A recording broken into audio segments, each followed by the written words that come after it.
ಬಬಲಾದಿ ಸದಾಶಿವಪ್ಪನ ಚರಿತ್ರೆ.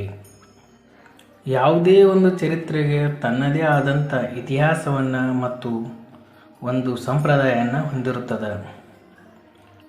ಅದೇ ರೀತಿ ಬಬಲಾದಿ ಮಠಕ್ಕೂ ಒಂದು ಇತಿಹಾಸ ಮತ್ತು ಒಂದು ತನ್ನದೇ ಆದಂಥ ಒಂದು ವಿಚಿತ್ರವಾದ ಸಂಪ್ರದಾಯವನ್ನು ಹೊಂದಿದೆ.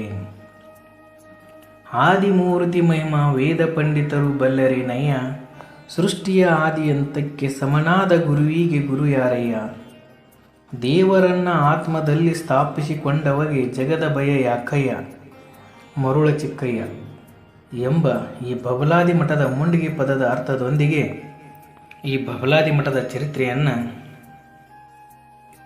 ಹೇಳಲಾಗುತ್ತಿದೆ.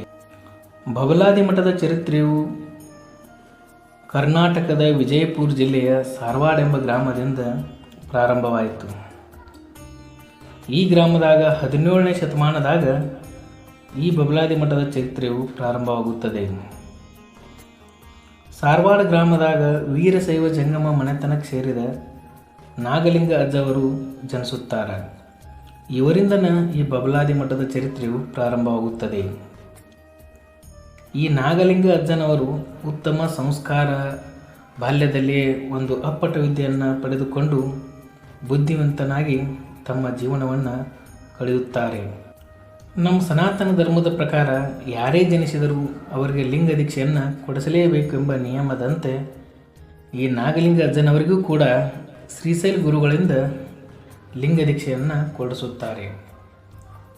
ಅಂದರೆ ಜಂಗಮ ಮನೆತನಕ್ಕೆ ಸೇರಿದವರಿಗೆ ಲಿಂಗ ದೀಕ್ಷೆ ಅಂದರೆ ಅಯ್ಯಾಚಾರವನ್ನು ಮಾಡಿದರೆ ಅವರು ಜಂಗಮ ಮನೆತನದಲ್ಲಿ ಸಂಪೂರ್ಣರಾದರು ಎಂದರ್ಥವಾಗುತ್ತದೆ.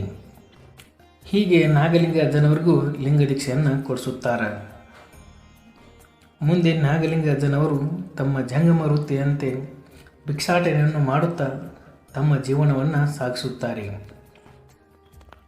ನಾಗಲಿಂಗ ಅಜ್ಜನವರು ಬಾಲ್ಯದಲ್ಲಿ ಪುರಾಣಗಳ ಬಗ್ಗೆ, ಶಾಸ್ತ್ರಗಳ ಬಗ್ಗೆ, ವೇದಗಳ ಬಗ್ಗೆ ಮುಂತಾದ ಶಾಸ್ತ್ರಗಳ ಬಗ್ಗೆ ಉತ್ತಮ ಅಧ್ಯಯನವನ್ನು ಮಾಡುತ್ತಾರೆ. ನಾಗಲಿಂಗ ಅಜ್ಜನವರು ತಮ್ಮ ಬಾಲ್ಯ ಜೀವನವನ್ನು ಶಾಸ್ತ್ರಗಳ ಬಗ್ಗೆ ಅಧ್ಯಯನವನ್ನು ಮಾಡಿ ಮುಗಿಸಿದ ನಂತರ ಮದುವೆ ವಯಸ್ಸಿಗೆ ಬಂದಾಗ ಇವರಿಗೆ ಮದುವೆ ಮಾಡಬೇಕಂತ ನಿರ್ಧಾರ ಮಾಡ್ತಾರೆ. ಸಾಮಾನ್ಯವಾಗಿ ಮಕ್ಕಳ ವಯಸ್ಸಿಗೆ ಬಂದು ಅಂದರೆ ಮದುವೆ ಮಾಡಬೇಕಂದ ಗುರು ಹಿರಿಯರು ನಿಶ್ಚಯ ಮಾಡುತ್ತಾರೆ. ಅದೇ ರೀತಿ ಆ ಕಾಲದಾಗ ಅಂದರೆ 17ನೇ ಶತಮಾನದಾಗ 15-16 ವರ್ಷ ಇದ್ದಾಗ ನಾಗಲಿಂಗ ಅಜ್ಜನಿಗೆ ಮದುವೆ ಮಾಡ್ಬೇಕಂತೇಳಿ ನಿರ್ಧಾರ ಮಾಡ್ತಾರೆ. ಗುರು ಹಿರಿಯರೆಲ್ಲರೂ ಕೂಡಿ ನಿರ್ಧಾರ ಮಾಡುತ್ತಾರೆ. ಆಗ ನಿರ್ಧಾರ ಮಾಡಿದಾಗ ನಾಗಲಿಂಗಯ್ಯ ಅಜ್ಜನವರಿಗೆ ನಾಗಮ್ಮ ಎಂಬ ವಧುವಿನ ಜೊತೆಗೆ ಮದುವೆ ಮಾಡಲು ನಿರ್ಧಾರ ಮಾಡುತ್ತಾರೆ. ಹೀಗೆ ಸಾರವಾಡ ಗ್ರಾಮದಲ್ಲಿ ಒಂದು ವಿಜೃಂಭಣೆಯಿಂದ ಈ ನಾಗಲಿಂಗ ಮತ್ತು ನಾಗಮ್ಮ ಎಂಬುವರ ಮದುವೆಯನ್ನು ಮಾಡುತ್ತಾರೆ.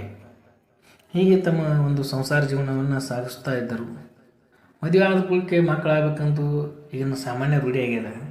ಒಂದು ವೇಳೆ ಮಕ್ಕಳಾಗ್ಲಿಕ್ಕಾದ್ರೆ ಆ ದೋಷ ಈ ದೋಷ, ಅವ್ರು ಮಾಡಿಸಿದ್ದು ಇವ್ರು ಮಾಡಿಸಿದ್ದು ಅಂತ 4 ಮಂದಿ 4-6 ಥರ ಮಾತಾಡ್ತಾರೆ. ಹಾಗೂ ಆ ಕಾಲದಾಗ ನಾಗಲಿಂಗ ಅಜ್ಜ ದಂಪತಿಗಳಿಗೆ 4 ಜನ 4-5 ಥರ ಮಾತಾಡ್ಯಾರು. ಹೀಗೆ ಎಷ್ಟೋ ವರ್ಷಗಳು ಕಳೆದರು. ಅಂದರೆ ಕೆಲವು 4-5 ವರ್ಷ ಆಗಲಿ, ಒಂದು 5-6 ವರ್ಷ ಆಗಲಿ ಕಳೆದ್ರೂ ಈ ದಂಪತಿಗಳಿಗೆ ಮಕ್ಕಳಾಗಿರುವುದಿಲ್ಲ. ಇದರಿಂದ ಈ ದಂಪತಿಗಳು ತುಂಬ ಬೇಸರ ಮಾಡಿಕೊಂಡು ಆ ದೇವರ ಈ ದೇವರ ಅಂತೇಳಿ ಪೂಜೆನೂ ಮಾಡ್ತಾರೆ. ಆದರೆ ಹೆಚ್ಚಾಗಿ ನಾಗಲಿಂಗ ಅಜ್ಜನವರು ನಂಬಿದ ದೇವರು ಅಂದರೆ ಅದು ಶಿವ. ಶಿವನ ಇಚ್ಛೆ ಹೇಗದಾಗಲಿ ಅಂತ ಹೇಳಿ ನಾಗಲಿಂಗ ಅಜ್ಜನವರು ಪುರಾಣಗಳ ಬಗ್ಗೆ ಮತ್ತು ಶಾಸ್ತ್ರಗಳ ಬಗ್ಗೆ ಅಧ್ಯಯನ ಮಾಡಿದ್ದರಿಂದ ಶಿವನ ಕುರಿತು ಒಂದು ಪೂಜೆಯನ್ನು ಮಾಡೋಣೆಂದು ನಿರ್ಧಾರ ಮಾಡುತ್ತಾರೆ. ಆದರೆ ಸಾಮಾನ್ಯವಾಗಿ ಪೂಜೆಯನ್ನು ಮನೆಯಲ್ಲಾಗಲಿ, ದೇವಸ್ಥಾನದಲ್ಲಾಗಲಿ ಅಥವಾ ಒಂದು ಜನರ ಸಮೂಹದಲ್ಲಾಗಲಿ ಮಾಡುವುದು ಒಂದು ಸಾಮಾನ್ಯ ರೂಢಿ. ಆದರೆ ಈ ದಂಪತಿಗಳ ಶಿವನ ಪೂಜೆಯನ್ನು ಆಯ್ಕೆ ಮಾಡಿಕೊಳ್ಳಲು ಆಯ್ದುಕೊಂಡ ಸ್ಥಳ ಏನಿದೆಯಲ್ಲ ಅದೊಂದು ತುಂಬ ಭಯಂಕರವಾದದ್ದು. ಅದು ಯಾವುದಂದ್ರೆ ಸ್ಮಶಾನದಾಗ ಈ ದಂಪತಿಗಳು ಪೂಜೆ ಮಾಡ್ಬೇಕಂತ ನಿರ್ಧಾರ ಮಾಡ್ತಾರೆ. ಸ್ಮಶಾನದಾಗ ಪೂಜೆ ಮಾಡ್ತಾರೆ. ನಿರ್ಧಾರ ಮಾಡಿದ ಬಳಿಕ ಊರಾಗಿನ ಮಂದಿ 4 ರೀತಿ 4 ಥರ ಮಾತಾಡೋರಲ್ಲ. ಏನಪ್ಪ ಇವರು ವೇದಗಳ ಓದ್ಯಾರು, ಶಾಸ್ತ್ರಗಳನ್ನ ತಿಳ್ಕೊಂಡಾರು, ಒಬ್ಬ ಜಂಗಮ ಆಗಿ ಸ್ಮಶಾನದಾಗ ಪೂಜೆ ಮಾಡ್ತಾರೆ ಅಂತ ಹೇಳಿ 4 ಜನ 4-5 ಥರ ಮಾತಾಡೋಕೆ ಚಾಲು ಮಾಡಿಬಿಡ್ತಾರೆ. ಆದರೆ ಈ ದಂಪತಿಗಳು ಇದ್ರ ಯಾವುದನ್ನು ತಲೆ ಕೆಡಿಸಿಕೊಳ್ಳೋದಿಲ್ಲ. ನನ್ನ ಕಾರ್ಯವೇನದ ಅದನ್ನು ನಾ ಮಾಡಬೇಕಂಥೇಳಿ ಈ ದಂಪತಿಗಳು ದೃಢ ನಿಶ್ಚಯ ಮಾಡಿ ಸ್ಮಶಾನದಾಗ ಪೂಜೆ ಮಾಡೋಕ್ಕೆ ಪ್ರಾರಂಭ ಮಾಡ್ತಾರೆ.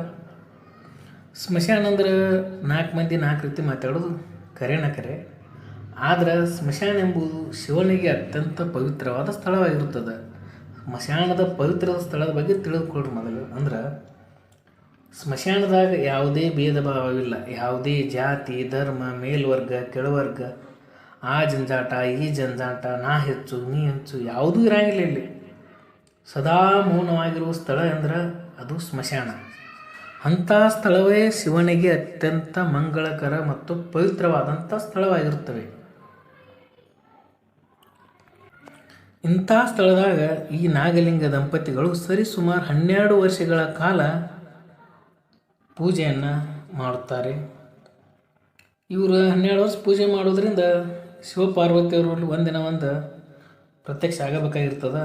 ಹೀಗೆ 12 ವರ್ಷಗಳ ಕಾಲ ಪೂಜೆ ಮಾಡಿದ ನಂತರ ಶಿವಪಾರ್ವತಿಯರು ಈ ದಂಪತಿಗಳ ಪೂಜೆಗೆ ಪ್ರಸನ್ನರಾಗಿ ಅಂತರ್ಮುಖಿಯಾಗಿ ಈ ಭಕ್ತರಿಗೆ ಆಶೀರ್ವಾದವನ್ನು ಮಾಡುತ್ತಾರೆ.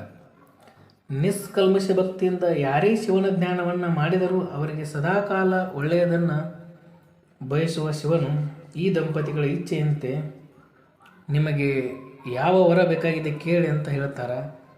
ಆಗ ಈ ದಂಪತಿಗಳು ನಮಗೆ ಮದುವೆಯಾಗಿ ಎಷ್ಟೋ ವರ್ಷಗಳಾಯಿತು, ಮಕ್ಕಳಾಗಿಲ್ಲ, ನಮಗೂ ಒಂದು ವಯಸ್ಸಾದಂಗೆ ಆಗಿದ್ದೀವಿ ಅಂತ ಹೇಳ್ತಾರೆ. ಇದರಿಂದ ಶಿವಪಾರ್ವತಿಯರು ಅಂತರ್ಮುಖಿಯಾಗಿ ಕೇಳಿಸಿಕೊಳ್ಳುತ್ತಾ, ನಿಮಗೆ ನಮ್ಮ ಪ್ರೀತಿ ಪಾತ್ರರಾದ ಷಣ್ಮುಖನನ್ನು, ವೀರಭದ್ರನನ್ನು, ಗಣೇಶನನ್ನು ನಿಮಗೆ ಮಕ್ಕಳಾಗಿ ಜನಿಸಲಿ ಎಂದು ಆಶೀರ್ವಾದ ಮಾಡುತ್ತೇನೆಂದು ಹೇಳ್ತಾರೆ.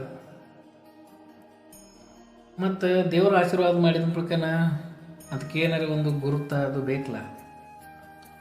ಅದೇ ರೀತಿ ಶಿವಪಾರ್ವತಿಯರು ಈ 3 ಮಕ್ಕಳ ಗುರುತಾಗಿ ವಿಭೂತಿಯನ್ನು, ರುದ್ರಾಕ್ಷಿಯನ್ನು ಮತ್ತು ಒಂದು ಮಂತ್ರವನ್ನು ಹೇಳಿ ಈ ಶಿವಪಾರ್ವತಿಯರು ಅಂತರ್ಮುಖಿಯಾಗುತ್ತಾರೆ. ಶಿವನ ಆಶೀರ್ವಾದವನ್ನು ಪಡೆದುಕೊಂಡ ನಂತರ ಈ ದಂಪತಿಗಳು ತಮ್ಮ ಪೂಜೆಯನ್ನು ಪೂರ್ಣ ಮಾಡುತ್ತಾರೆ.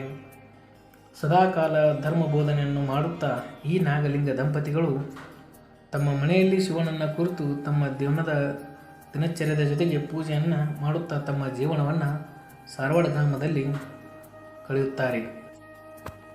ಬಬಲಾದಿ ಮಠದ ಮೂಲ ಸ್ಥಾಪಕನ ಜನನ.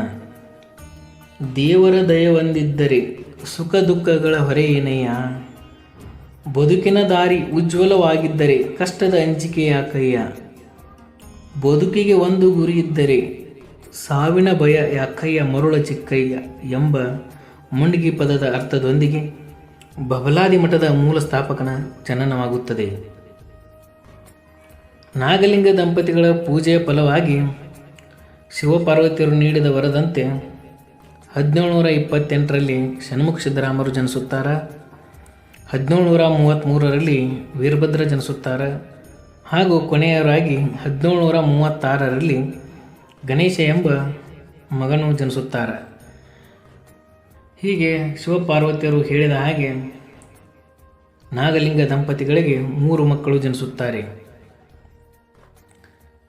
ಸಾಮಾನ್ಯವಾಗಿ ಷಣ್ಮುಖ ಸಿದ್ದರಾಮರು ಜನಿಸಿದಾಗ ಇದು ಅವರಿಗೆ 4ನೇ ಅವತಾರವಾಗಿತ್ತು. ಅವು ಯಾವಂದ್ರೆ, ಮೊದಲನೇದಾಗಿ ಷಣ್ಮುಖನಾಗಿ, ಎರಡನೇದಾಗಿ ಸೊಂಡೂರು ಸುಬ್ರಹ್ಮಣ್ಯ ಸ್ವಾಮಿಯಾಗಿ, ಮೂರನೇದಾಗಿ ಸೊಲ್ಲಾಪುರದ ಸಿದ್ದರಾಮೇಶ್ವರನಾಗಿ, 4ನೇದಾಗಿ ಈ ಬಬಲಾದಿ ಮಠದ ಮೂಲ ಸಂಸ್ಥಾನದ ಸ್ಥಾಪಕರಾಗಿ ಷಣ್ಮುಖ ಸಿದ್ದರಾಮರು ಜನಿಸುತ್ತಾರೆ. ಷಣ್ಮುಖ ಸಿದ್ದರಾಮರು, ವೀರಭದ್ರು, ಗಣೇಶರು ಜನಿಸಿದ ನಂತರ ಶಿವಪಾರ್ವತಿಯರು ಏನು ಗುರುತಾಗಿ ನೀಡಿರ್ತಾರಲ್ಲ, ಅದು ವಿಭೂತಿ, ರುದ್ರಾಕ್ಷಿ ಮತ್ತು ಮಂತ್ರ ಏನು ಹೇಳ್ತಾರಲ್ಲ, ಅವೆಲ್ಲ ಕಣ್ಮರೆ ಆಗುತ್ತವೆ ಮತ್ತು ಮಂತ್ರವೂ ಕೂಡ ಮರ್ತು ಹೋಗ್ತದೆ. ಹೀಗೆ ಈ 3 ಮಕ್ಕಳು ತಮ್ಮ ಜಂಗಮ ಸಂಪ್ರದಾಯದಂತೆ ಪುರಾಣಗಳನ್ನು, ಶಾಸ್ತ್ರಗಳ ಬಗ್ಗೆ, ವೇದಗಳ ಬಗ್ಗೆ ಅಧ್ಯಯನವನ್ನು ನಾಗಲಿಂಗ ದಂಪತಿಗಳು ತಾವೇ ಒಂದು ಪಂಡಿತರಾದ್ದರಿಂದ ತಮ್ಮ ಮಕ್ಕಳಿಗೆ ವಿದ್ಯಾಭ್ಯಾಸವನ್ನು ಕೂಡ ತಾವೇ ಹೇಳ್ತಾರೆ. ಹೀಗೆ ಮಕ್ಕಳ ಜೀವನ ಸಾಗಿಸುತ್ತಾ ಇದ್ದಾಗ ಲಿಂಗ ದೀಕ್ಷೆ ಕೊಡಿಸುವುದು ಒಂದು ಸಂಪ್ರದಾಯದಂತೆ ಈ 3 ಮಕ್ಕಳಿಗೆ ಶ್ರೀಶೈಲ ಗುರುಗಳಿಂದ ಅಯ್ಯಾಚಾರ ಅಂದರೆ ಲಿಂಗ ದೀಕ್ಷೆಯನ್ನು ಕೊಡಿಸುತ್ತಾರೆ. ಹೀಗೆ ಈ ದಂಪತಿಗಳು ತಮ್ಮ ಮಕ್ಕಳಿಗೆ ಒಂದು ಶಿಕ್ಷಣದ ಜೊತೆಗೆ, ತಮ್ಮ ಸಂಪ್ರದಾಯದ ಜೊತೆಗೆ, ತಮ್ಮ ಸಂಸ್ಕೃತಿಯ ಜೊತೆಗೆ ಈ ಮಕ್ಕಳನ್ನು ಉತ್ತಮ ರೀತಿಯಾಗಿ ಬೆಳೆಸ್ತಾರೆ. ಹೀಗೆ ಈ ಮೂವರು ಮಕ್ಕಳು ತಮ್ಮ ಬಾಲ್ಯ ಜೀವನವನ್ನು ಕಳೆಯುತ್ತಾರೆ. ಮುಂದೆ ಷಣ್ಮುಖ ಸಿದ್ದರಾಮರಿಗೆ 14-15 ವರ್ಷ ವಯಸ್ಸಾದಾಗ ಮದುವೆ ಮಾಡಬೇಕಂತ ಈ ನಾಗಲಿಂಗ ದಂಪತಿಗಳೇನಿರ್ತಾರಲ್ಲ ಅವರು ನಿರ್ಧಾರ ಮಾಡ್ತಾರೆ. ಆದರೆ ಮದುವೆ ನಂತಲೇ ಷಣ್ಮುಖ ಸಿದ್ದರಾಮ ಮೊದಲ ಆಜನ್ಮ ಬ್ರಹ್ಮಚಾರಿ. ಷಣ್ಮುಖನಾಗೇನು ಮದುವೆ ಆಗಿರಂಗಿಲ್ಲ ಹಿಂದಿನ ಜನ್ಮದಾಗ. ಸೊಲ್ಲಾಪುರ ಸಿದ್ದರಾಮನಾದಾಗೂ ಮದುವೆ ಇಲ್ಲ, ಸೊಂಡೂರು ಸುಬ್ರಹ್ಮಣ್ಯ ಸ್ವಾಮಿ ಆದಾಗೂ ಮದುವೆ ಇಲ್ಲ. ಮತ್ತು ಈ ಜನ್ಮದಾಗ ನಾ ಯಾಕೆ ಮದುವೆ ಆಗಿಲ್ಲ ಅಂತೇಳಿ ಷಣ್ಮುಖ ಸಿದ್ದರಾಮರು ಏನು ಹೇಳ್ತಾರೆ ಅಂದ್ರೆ, ನಾ ಮದುವೆ ಆಗೋದಿಲ್ಲ ಅಂತೇಳಿ ಈ ದಂಪತಿಗಳ ಮುಂದೆ ಹೇಳ್ತಾರೆ. ಆದರೆ ಷಣ್ಮುಖ ಸಿದ್ದರಾಮರ ಮಾತನ್ನು ಈ ನಾಗಲಿಂಗ ದಂಪತಿಗಳು ಒಪ್ಕೊಳ್ಳೋಕೆ ಸಾಧ್ಯ ಇಲ್ಲ, ಅವರು ಒಪ್ಕೋದು ಇಲ್ಲ. ಷಣ್ಮುಖ ಸಿದ್ದರಾಮರು ತಮ್ಮ ಎಷ್ಟೋ ಪ್ರಯತ್ನದಿಂದ ಮತ್ತು ಗುರು ಹಿರಿಯರ ಪ್ರಯತ್ನದಿಂದ ಷಣ್ಮುಖ ಸಿದ್ದರಾಮರಿಗೆ ಮದುವೆ ಮಾಡಬೇಕಂತ ಒಪ್ಪಿಸುತ್ತಾರೆ. ಹೀಗೆ ತಂದೆಯ ಮಾತಿನಂತೆ ಷಣ್ಮುಖ ಸಿದ್ದರಾಮರು ಮದುವೆ ಮಾಡಿಕೊಳ್ಳಕ್ಕೆ ಒಪ್ತಾರೆ. ಆಗ ಷಣ್ಮುಖ ಸಿದ್ದರಾಮರಿಗೆ ನೀಲಗಂಗಾಂಬೆ ಎಂಬ ವಧುವನ್ನು ನಿಶ್ಚಯ ಮಾಡ್ತಾರೆ. ಒಬ್ಬನ ಜೋಡಿಗೆ ಇನ್ನೊಬ್ಬನ ಮದುವೆ ಮಾಡ್ಬೇಕಂತೇಳಿ ಸಂಪ್ರದಾಯದಂತೆಯೂ ಅಥವಾ ಒಂದು ಖರ್ಚು ವೆಚ್ಚಗಳ ಜೊತೆಗೆ ಹೆಚ್ಚಾಗ್ತಾವಂತ ಹೇಳಿ ಷಣ್ಮುಖ ಸಿದ್ದರಾಮರ ಜೊತೆಗಿನ ವೀರಭದ್ರನ ಮದುವೆ ಮಾಡೋಕ್ಕೆ ಕೂಡ ನಿಶ್ಚಯ ಮಾಡ್ತಾರೆ. ಆಗ ಈ ವೀರಭದ್ರನಿಗೆ ಏನೈತ್ಲ ಅಲ್ಲಮ್ಮ ಎಂಬ ವಧುವನ್ನು ನಿಶ್ಚಯ ಮಾಡುತ್ತಾರೆ. ಹೀಗೆ ಈ ಷಣ್ಮುಖ ಸಿದ್ದರಾಮರ ಮತ್ತು ವೀರಭದ್ರನ ಮದುವೆಯನ್ನು ಸಾರವಾಡ ಗ್ರಾಮದಾಗ ಒಂದು ಹಬ್ಬದ ವಾತಾವರಣದಂತೆ ಮದುವೆಯನ್ನು ಮಾಡುತ್ತಾರೆ. ಮುಂದೆ ಕಾಲ ಕಳೆದಂತೆ ಗಣೇಶನಿಗೂ ಕೂಡ ಮದುವೆ ಮಾಡಬೇಕಂತ ನಿಶ್ಚಯ ಮಾಡ್ತಾರೆ. ಆದರೆ ಗಣೇಶ್ ಕೇಳಬೇಕಲ್ಲ, ಗಣೇಶನಿಗೆ ಈ ಮದುವೆ ಬೇಡ, ಸಂಸಾರದ ಜಂಜಾಟವೇ ಬೇಡ ಅಂತ ಹೇಳಿ ಅತಿಯಾದ ವೈರಾಗ್ಯದಿಂದ ನಾನು ಮದುವೆ ಆಗೋದಿಲ್ಲ ಅಂತ ಹೇಳಿ ಮನೆ ಬಿಟ್ಟು ಹೋಗಿಬಿಡ್ತಾರೆ. ಮನೆ ಬಿಟ್ಟು ಹೋದ್ರೆ ಅವ್ರೇನು ಒಂದು ದಿನ 2 ದಿನ ಬಿಟ್ಟು ಹೋಗಿ ಬರ್ತಾರಂತ ಮಾಡಿರ್ತಾರೆ. ಆದರೆ ಅವ್ರು ಏನು ಮನೆ ಬಿಟ್ಟು ಉತ್ತರ ಭಾರತ ಕಡೆ ಮಕ ಮಾಡಿ ಅನ್ನೋ ಒಬ್ಬ ಸಂತರಾಗಿ ಹೋಗ್ತಾರೆ. ಅವರು ಮುಂದೆ ಮನೆ ಕಡೆ ಬರುವುದೇ ಇಲ್ಲ.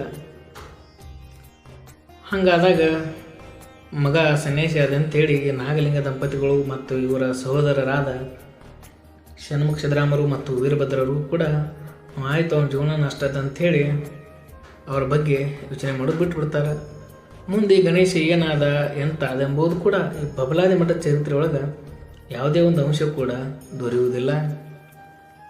ಹೀಗೆ ಮದುವೆ ನಂತರ ತಮ್ಮ ಸಂಪ್ರದಾಯದಂತೆ ಭಿಕ್ಷಾಟನೆಯನ್ನು ಮಾಡುತ್ತಾ ಒಂದಿನ ಷಣ್ಮುಖ ಸಿದ್ದರಾಮರು ಗುನ್ಕಿ ಗ್ರಾಮದ ದೇಸಾಯಿ ಮನೆತನಕ್ಕೆ ಭಿಕ್ಷಾಟನೆಗೆ ಹೋಗಿರ್ತಾರೆ.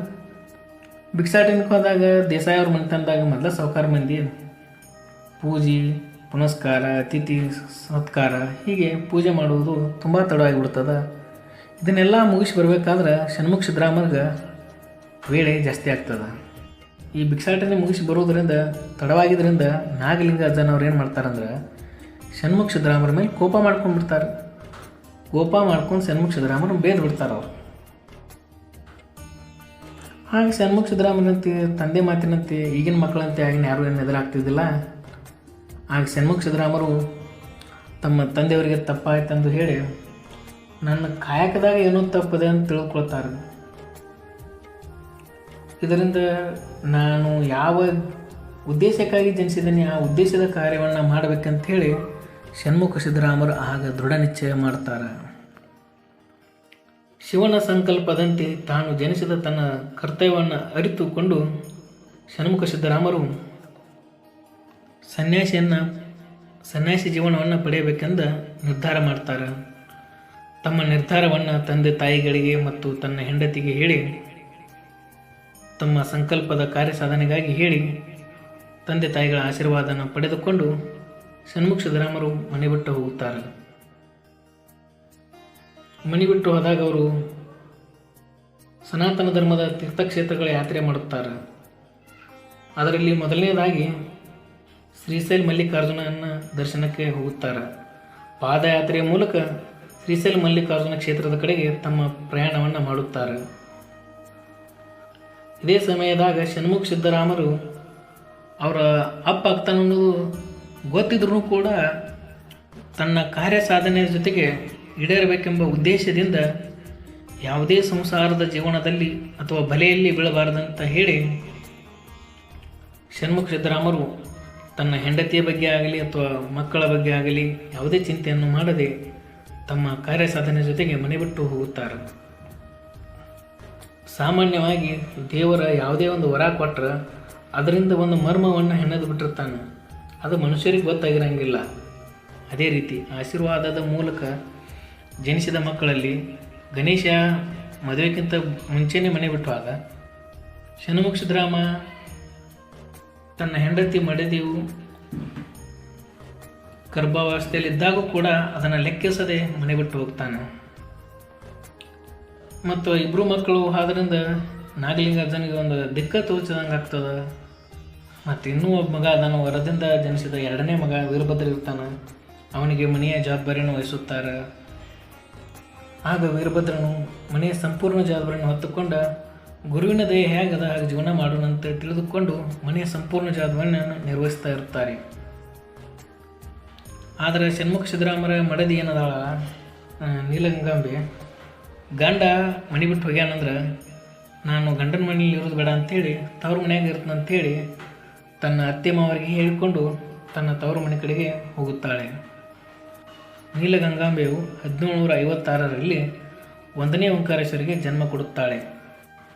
ಷಣ್ಮುಖ ಸಿದ್ದರಾಮರಿಗೆ ಮೊದಲೇ ಮಗನೂ ಇವನ, ಕೊನೆಯ ಮಗನೂ ಇವನ ಆಗಿಬಿಡ್ತಾನೆ. ಅಂದರೆ 1ನೇ ಓಂಕಾರೇಶ್ವರ ಒಬ್ಬನ ಮಗ ಆಗಿ ಇರ್ತಾನೆ.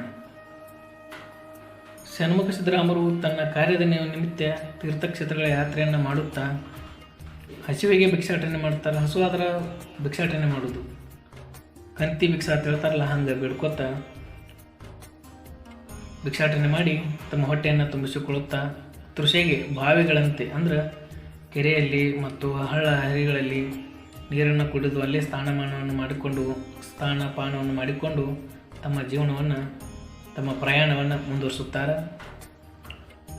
ಮತ್ತು ಸಂಜೀವಸ್ಥೆ ಆದಾಗ ದೇವಾಲಯಗಳಲ್ಲಿ ಮಠ ಮಂದಿರಗಳಲ್ಲಿ ತಮ್ಮ ಜೀವನವನ್ನು ಸಾಗಿಸುತ್ತಾ ತಮ್ಮ ತೀರ್ಥಕ್ಷೇತ್ರದ ಯಾತ್ರೆಯನ್ನು ಮುಂದುವರಿಸುತ್ತಾರೆ.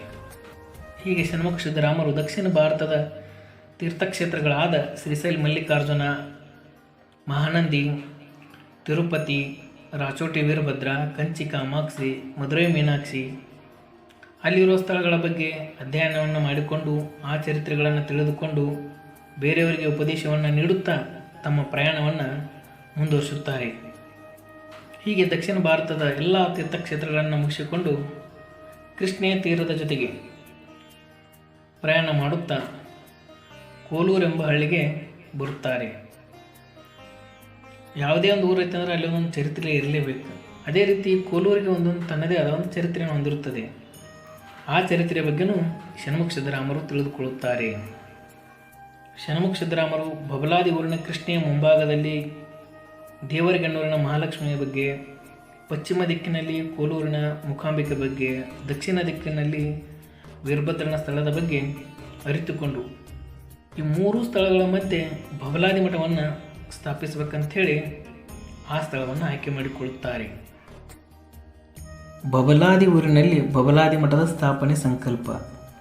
ಕಲಿಯ ಕಷ್ಟಕ್ಕ ಬಂದಾಳ ದುರ್ಗಿ, 11ಕ್ಕ ಕಮಲ ಹಿಡದಾಕಿ, ಪಾಮರ ಜನರನ್ನ ಕೊರಿದೊಟ್ಟಿ, ಧರೆಗೆ ಹಿರಿಯಲ್ಲಿ ಮೆರೆದಾಕಿ ಎಂಬ ಬಬಲಾದಿ ಮಠದ ಮುಂಡಿಗೆ ಪದದೊಂದಿಗೆ ಬಬಲಾದಿ ಊರಿನಾಗ ಬಬಲಾದಿ ಮಠವನ್ನು ಸ್ಥಾಪಿಸಬೇಕಂತ ಷಣ್ಮುಖ ಸಿದ್ದರಾಮರು ಸಂಕಲ್ಪವನ್ನು ಮಾಡುತ್ತಾರೆ. ಸಂಕಲ್ಪ ಮಾಡಿದ ಕೂಡಲೇ ಏನು ಮಠ ಆರಂಭವಾಗಬೇಕಂತ ನಿಯಮವಿಲ್ಲ. ಅದಕ್ಕೆ ತನ್ನದೇ ಆದಂಥ ಒಂದು ವಿಶಿಷ್ಟವಾದ ಸನ್ನಿವೇಶ, ಸಂದರ್ಭಗಳು, ಒಂದು ಸಮಯಾವಕಾಶಕ್ಕಾಗಿ ಯಾವುದೇ ಒಬ್ಬ ವ್ಯಕ್ತಿ ಇದ್ರೂ ಕಾಯಬೇಕು. ಅದೇ ರೀತಿ ಷಣ್ಮುಖ ಸಿದ್ದರಾಮರು ಕೂಡ ಈ ಬಬಲಾದಿ ಊರಿನಲ್ಲಿ ಬಬಲಾದಿ ಮಠ ಸ್ಥಾಪನೆಗೆ ಸಂಕಲ್ಪ ಮಾಡ್ತಾರೆ. ಆದರೆ ಬಬಲಾದಿ ಮಠ ಸ್ಥಾಪನೆಗೆ ಕೆಲವು ಅಡ್ಡಿ ಆತಂಕಗಳು ಉಂಟಾಗ್ತಾವೆ. ಈ ಕೃಷ್ಣೆಯ ತಟದಲ್ಲಿ ಷಣ್ಮುಖ ಸಿದ್ದರಾಮರು ಕೃಷ್ಣೆಯ ತಟದಲ್ಲಿ ತನ್ನ ಜ್ಞಾನ ಕೇಂದ್ರವನ್ನು ಮಾಡಿಕೊಡುತ್ತಾರೆ. ದಟ್ಟವಾದ ಅರಣ್ಯದ ಮಧ್ಯೆ ಒಂದು ಉತ್ತಮವಾದ ಸ್ಥಳವನ್ನು ಆಯ್ದುಕೊಂಡು ಅದನ್ನು ತಮ್ಮ ಜ್ಞಾನ ಕೇಂದ್ರವನ್ನಾಗಿ ಷಣ್ಮುಖ ಸಿದ್ದರಾಮರು ಆಯ್ಕೆ ಮಾಡಿಕೊಂಡು ಅಲ್ಲೇ ಜೀವನವನ್ನು ಸಾಗಿಸುತ್ತಿದ್ದರು. ಅಲ್ಲಿಗೆ ಬರುವ ಜನರಿಗೆ ಧರ್ಮದ ಉಪದೇಶವನ್ನು ಕೊಡುತ್ತಾ ಧರ್ಮಶಾಸ್ತ್ರಗಳ ಬಗ್ಗೆ ತಿಳಿಸುತ್ತಾ ತಮ್ಮ ಜೀವನವನ್ನು ಸಾಗಿಸುತ್ತಾ ಇದ್ದರು. ಹೀಗೆ ಒಂದಿನ ಇದ್ದಾಗ ಷಣ್ಮುಖ ಸಿದ್ದರಾಮರ ಸ್ಥಳದ ಕಡೆಗೆ ಬೇಟೆ ನಾಯಿಗಳು ಒಂದು ಮಲವನ್ನು ಹಿಮ್ಮೆಟ್ಟಿಸಿಕೊಂಡು ಬರುತ್ತವೆ. ಕಾಡಿನಾಗ ಬೇಟೆಗಾರರು ಇರೋರ, ಕಾಡು ಪ್ರಾಣಿಗಳು ಇರುವ, ಮಲಗಳು ಇರುವ ಇಂಥ ಸನ್ನಿವೇಶದಾಗ ಆ ಬೇಟೆಗಾರರ ನಾಯಿಗಳೇನದಲ್ಲ ಮಲವನ್ನು ಹಿಮ್ಮೆಟ್ಟಿಸಿಕೊಂಡು ಷಣ್ಮುಖ ಸಿದ್ದರಾಮರು ಇರುವ ಸ್ಥಳದ ಕಡೆಗೆ ಬರುತ್ತವೆ. ಆ ಸಂದರ್ಭದಾಗ ಏನಾಗ್ತದೆ ಅಂದ್ರೆ ಆ ಬೇಟೆ ನಾಯಿಗಳು ಈ ಷಣ್ಮುಖ ಸಿದ್ದರಾಮರು ಇರುವ ಸ್ಥಳದಾಗ ಆ ನಾಯಿಗಳು ಮತ್ತು ಮಲಗಳು ಜಗಳವಾಡದೆ ಶಾಂತ ರೀತಿಯಿಂದ ಇರುತ್ತವೆ. ಆ ಬೇಟೆಯಾಡುವ ನಾಯಿಗಳು ಮಲದ ಮೇಲೆ ದಾಳಿಯನ್ನು ಮಾಡದೆ ಅವುಗಳ ಜೊತೆಗೆ ಪ್ರೀತಿ ವಾತ್ಸಲ್ಯದಿಂದ ಇರುವುದನ್ನು ಷಣ್ಮುಖ ಸಿದ್ದರಾಮರು ಅಲ್ಲಿನ ಭಕ್ತರು ಕಾಣುತ್ತಾರೆ. ಅದೇ ಸಂದರ್ಭದಾಗ ಈ ಬೇಟೆ ನಾಯಿಗಳ ಮಾಲಕರೇನಿರ್ತಾರಲ್ಲ ಅವುಗಳನ್ನು ಬೇಟೆಗಾರರು ಆ ಸ್ಥಳಕ್ಕೆ ಬರುತ್ತಾರೆ, ಷಣ್ಮುಖ ಸಿದ್ದರಾಮರು ಇರುವ ಸ್ಥಳಕ್ಕೂ ಬರುತ್ತಾರೆ. ಆಗ ಈ ಸನ್ನಿವೇಶವನ್ನು ಕಂಡ ಅಚ್ಚರಿಗೊಳ್ತಾರೆ ಬೇಟೆಗಾರರು. ಆಗ ಬೇಟೆಗಾರರು ಸುಮ್ಮಿರ್ತಾರೆ. ಅಂಥ ಸಮಯದಾಗ ನೀ ಯಾರಪ್ಪ, ಈ ದಟ್ಟವಾದ ಅರಣ್ಯದ ಪ್ರದೇಶದಲ್ಲಿ ನೀ ಯಾಕೆ ವಾಸ ಮಾಡ್ತಿದ್ದೀಯಾ ಅಂತ ಕೇಳ್ತಾರೆ. ಆ ಸಂದರ್ಭದಾಗ ಬೇಟೆಗಾರರು ಮತ್ತು ಷಣ್ಮುಖ ಸಿದ್ದರಾಮರ ಮಧ್ಯೆ ಮಾತುಕತೆ ಉಂಟಾಗುತ್ತವೆ. ಆಗ ಷಣ್ಮುಖ ಸಿದ್ದರಾಮರು ದೇವರ ಸೃಷ್ಟಿ, ದೇವರ ಅನುಷ್ಠಾನದ ಬಗ್ಗೆ, ಇಲ್ಲಿ ಒಂದು ಬಬಲಾದಿ ಮಠದ ಸ್ಥಾಪನೆಯ ಬಗ್ಗೆ ಬೇಟೆಗಾರರಿಗೆ ಹೇಳುತ್ತಾರೆ. ಆಗ ಬೇಟೆಗಾರರು ಸುಮ್ಮನಿರಂಗಿಲ್ಲ. ಮೊದಲು ಅವರು ಶಾಸ್ತ್ರನ ಬೇರೆ, ಯಾವುದೇ ಒಂದು ಜ್ಞಾನ ಇರುವುದಿಲ್ಲ, ಅಜ್ಞಾನದಿಂದ ಕೂಡಿದ ವ್ಯಕ್ತಿಗಳು. ಅವ್ರ ಜೀವನವನ್ನು ಇನ್ನೊಂದು ಜೀವನವನ್ನು ಬಲಿ ಕೊಟ್ಟು ಜೀವನವನ್ನು ಸಾಗಿಸುವಂಥ ಜೀವನ ಮಾಡುವಂಥ ವ್ಯಕ್ತಿಗಳವರು. ಅಂಥ ಸಂದರ್ಭದಾಗ ಅವರು ದೇವರ, ದೇಂಡ್ರ, ಪ್ರಾಣಿಗಳು, ಅಹಿಂಸೆ, ಅಹಿಂಸೆ, ಪಾಪ, ಪುಣ್ಯ ಇದ್ರ ಯಾವುದ್ರ ಬಗ್ಗೆನೂ ಹೇಳಿದ್ರು ಅವ್ರು ಅರ್ಥ ಮಾಡಿಕೊಳ್ಳೋದಿಲ್ಲ. ಅವ್ರ ಜೀವನ ಏನು, ಬೇಟೆಗಾರದ್ದು ಇವತ್ತು ಬೇಟೆಯಾಡಬೇಕು, ಆ ಬೇಟೆಯಾಡಿದ ಪ್ರಾಣಿಯನ್ನು ತಿಂದು ಜೀವನ ಸಾಗಿಸಬೇಕು, ಇಷ್ಟೇ ಅವ್ರ ಬೇಟೆಗಾರರ ಜೀವನ ಇರುತ್ತದೆ. ಅಂಥವ್ರಿಗೆ ಷಣ್ಮುಖ ಸಿದ್ದರಾಮರು ಆ ದೇವರು, ಈ ದೇವರು, ದೇವರ ಶಾಸ್ತ್ರದ ಬಗ್ಗೆ, ಪುರಾಣಗಳ ಬಗ್ಗೆ, ಆ ಮಠವನ್ನು ಸ್ಥಾಪಿಸೋದ್ರ ಬಗ್ಗೆ ಹೇಳಿದ್ರೆ ಆ ಬೇಟೆಗಾರರು ಕೇಳುವುದಿಲ್ಲ. ಆಗ ಬೇಟೆಗಾರನ ಹೇಳ್ತಾರೆ, ನಮ್ಮ ಶಾಸ್ತ್ರವೇ ಬೇರೆ, ನಿಮ್ಮ ಶಾಸ್ತ್ರವೇ ಬೇರೆ, ನಮ್ಮ ಜೀವನ ಹಿಂಗೆ, ನಿಮ್ಮ ಜೀವನ ಹಿಂಗೆ ಅಂಥೇಳಿ ಆ ಬೇಟೆಗಾರರು ಷಣ್ಮುಖ ಸಿದ್ದರಾಮರ ಜೊತೆಗೆ ವಾದವನ್ನು ಮಾಡುತ್ತಾರೆ. ಆದರೆ ಆಗ ಬೇಟೆಗಾರರ ವಾದವು ಹೆಚ್ಚಾಗಿ ಷಣ್ಮುಖ ಸಿದ್ದರಾಮರನ್ನ ಆ ಸ್ಥಳದಿಂದ ಹೊರಗೆ ಹಾಕ್ತಾರೆ. ಮತ್ತೊಬ್ಬ ಸಾಮಾನ್ಯ ಮನುಷ್ಯ, ದೇವಮಾನವರಾಗಲಿ, ಸಾಮಾನ್ಯ ಮನುಷ್ಯರಾಗಲಿ, ಸ್ಥಿತಿ ಪ್ರಜ್ಞೆ ಉಳ್ಳವರಾಗಲಿ, ಮಾನವೀಯತೆಯಿಂದ ಕೂಡಿದವರಾಗಲಿ, ಯಾರೇ ವ್ಯಕ್ತಿ ಆದರೂ ಅವರು ಅಹಿಂಸೆಗೆ ದಾರಿ ಮಾಡಿಕೊಳ್ಳುವುದಿಲ್ಲ, ಅಂದರೆ ಹಿಂಸೆಗೆ ದಾರಿ ಮಾಡಿಕೊಳ್ಳುವುದಿಲ್ಲ. ಅಂಥವರು ಅಹಿಂಸೆಯಿಂದ ತಮ್ಮ ಕಾರ್ಯ ಸಾಧನೆಯನ್ನು ಮಾಡಿಕೊಳ್ಳುತ್ತಾರೆ.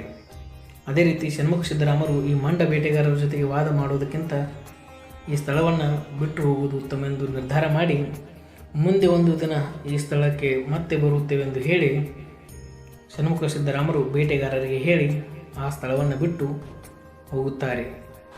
ಮುಂದೆ ಷಣ್ಮುಖ ಸಿದ್ದರಾಮರು ಕೃಷ್ಣಾ ನದಿಯ ತಟದ ಜೊತೆಗೇ ಬಿದಿರಿ ಗ್ರಾಮದ ಹತ್ತಿರ ಬರುತ್ತಾರೆ. ಆಗ ಬಿದಿರಿ ಗ್ರಾಮದ ತಟದಲ್ಲಿ ಅಂದರೆ ಕೃಷ್ಣಾ ತೀರದಲ್ಲಿ ಷಣ್ಮುಖ ಸಿದ್ದರಾಮರು ಅಲ್ಲಿ ಒಂದು ಆಶ್ರಮವನ್ನು ಕಟ್ಟಿಕೊಳ್ಳುತ್ತಾರೆ. ಆಗ ಷಣ್ಮುಖ ಸಿದ್ದರಾಮರು ಮಂಡ ಜನರಿಗೆ, ದೇವರ ಬಗ್ಗೆ ಅರಿವೇ ಇಲ್ಲದ ಜನರ ಜೊತೆಗೆ ವಾದ ಮಾಡುವ ಮೂರ್ಖರಿಗಿಂತ ಅಲ್ಲಿನ ಸ್ಥಳವನ್ನು ಬಿಟ್ಟು ಬಿದಿರಿ ಗ್ರಾಮದ ತಟದಲ್ಲಿ ಬಂದು ತಮ್ಮ ಆಶ್ರಮವನ್ನು ಸ್ಥಾಪಿಸಿಕೊಳ್ಳುತ್ತಾರೆ. ಬಿದಿರಿ ಗ್ರಾಮದ ತಟದಲ್ಲಿ ಸ್ಥಾಪನೆಯಾದ ಆಶ್ರಮಕ್ಕೆ ಬಿದಿರಿ ಗ್ರಾಮ ಮತ್ತು ಅದರ ಸುತ್ತಮುತ್ತಲಿರುವ ಹಳ್ಳಿಗಳ ಜನರು ಷಣ್ಮುಖ ಸಿದ್ದರಾಮರ ದರ್ಶನಕ್ಕೆ ಬರುತ್ತಾರೆ. ಅವರ ಶಾಸ್ತ್ರಗಳ ಬಗ್ಗೆ, ವೇದಗಳ ಬಗ್ಗೆ, ಪುರಾಣಗಳ ಬಗ್ಗೆ ತಿಳಿದುಕೊಳ್ಳಲು ಷಣ್ಮುಖ ಸಿದ್ದರಾಮರ ಬಳಿ ಬರುತ್ತಾರೆ. ಹೀಗೆ ಒಂದು ದಿನ ಇದ್ದಾಗ ಬೇಟೆಗಾರರು ಷಣ್ಮುಖ ಸಿದ್ದರಾಮರ ಆಶ್ರಮಕ್ಕೂ ಬರುತ್ತಾರೆ.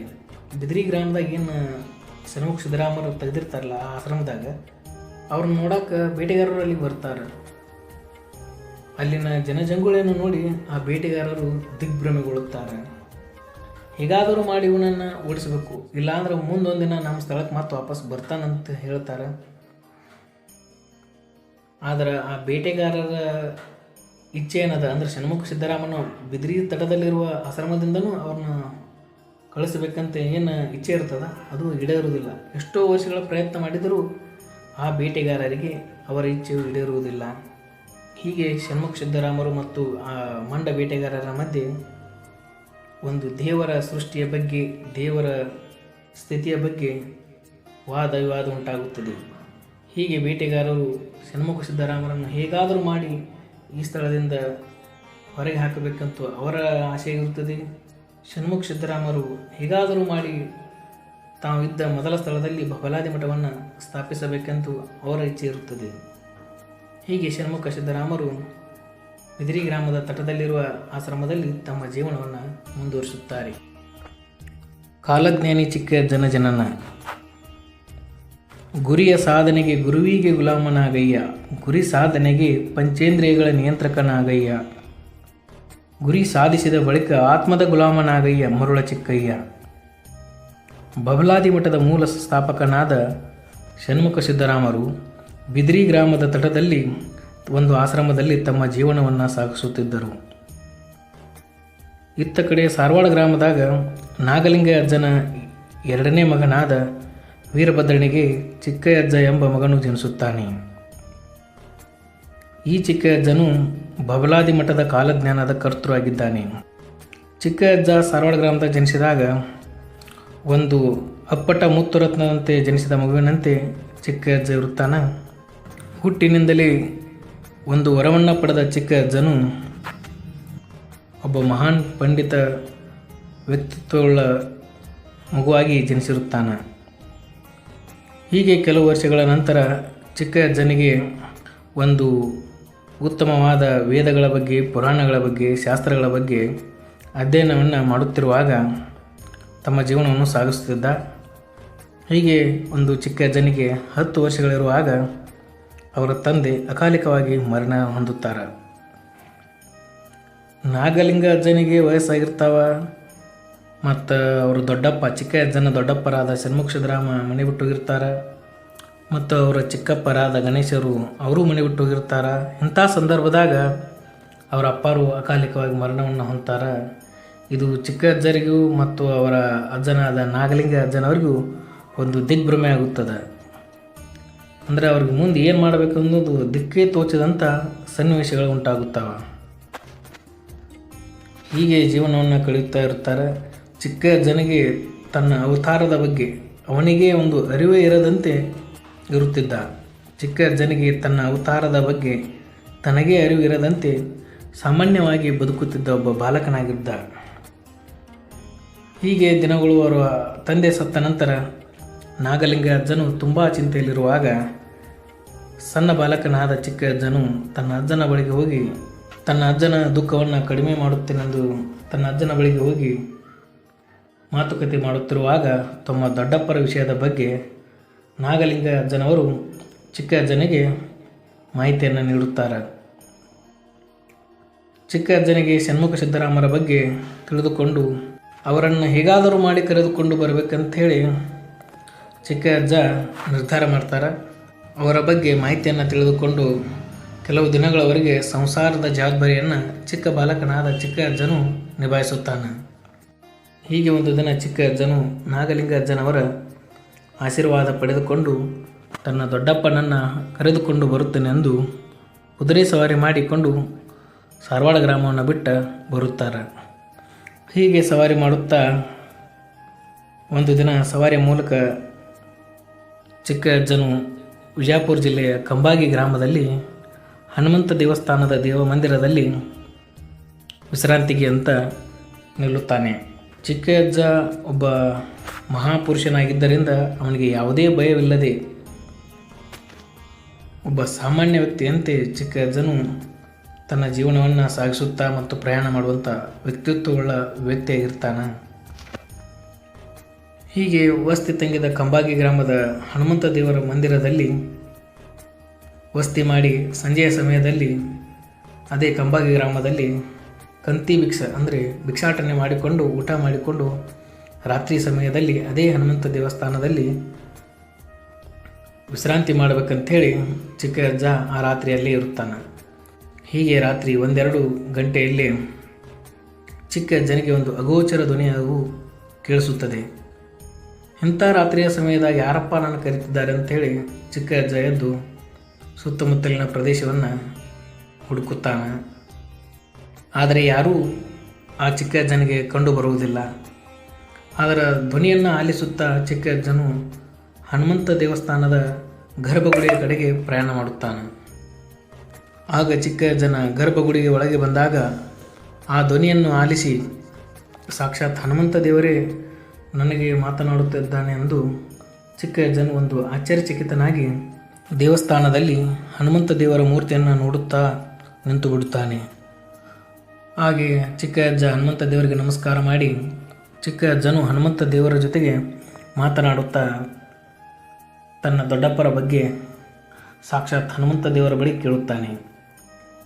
ಆಗ ಕಂಬಾಗಿ ಹನುಮಂತ ದೇವರು ಅಗೋಚರ ರೂಪದಲ್ಲಿ ಚಿಕ್ಕ ಅಜ್ಜನಿಗೆ ತಮ್ಮ ದೊಡ್ಡಪ್ಪರಾದ ಷಣ್ಮುಖ ಸಿದ್ದರಾಮರು ಇರುವ ದಿಕ್ಕನ್ನು ಹೇಳುತ್ತಾರೆ.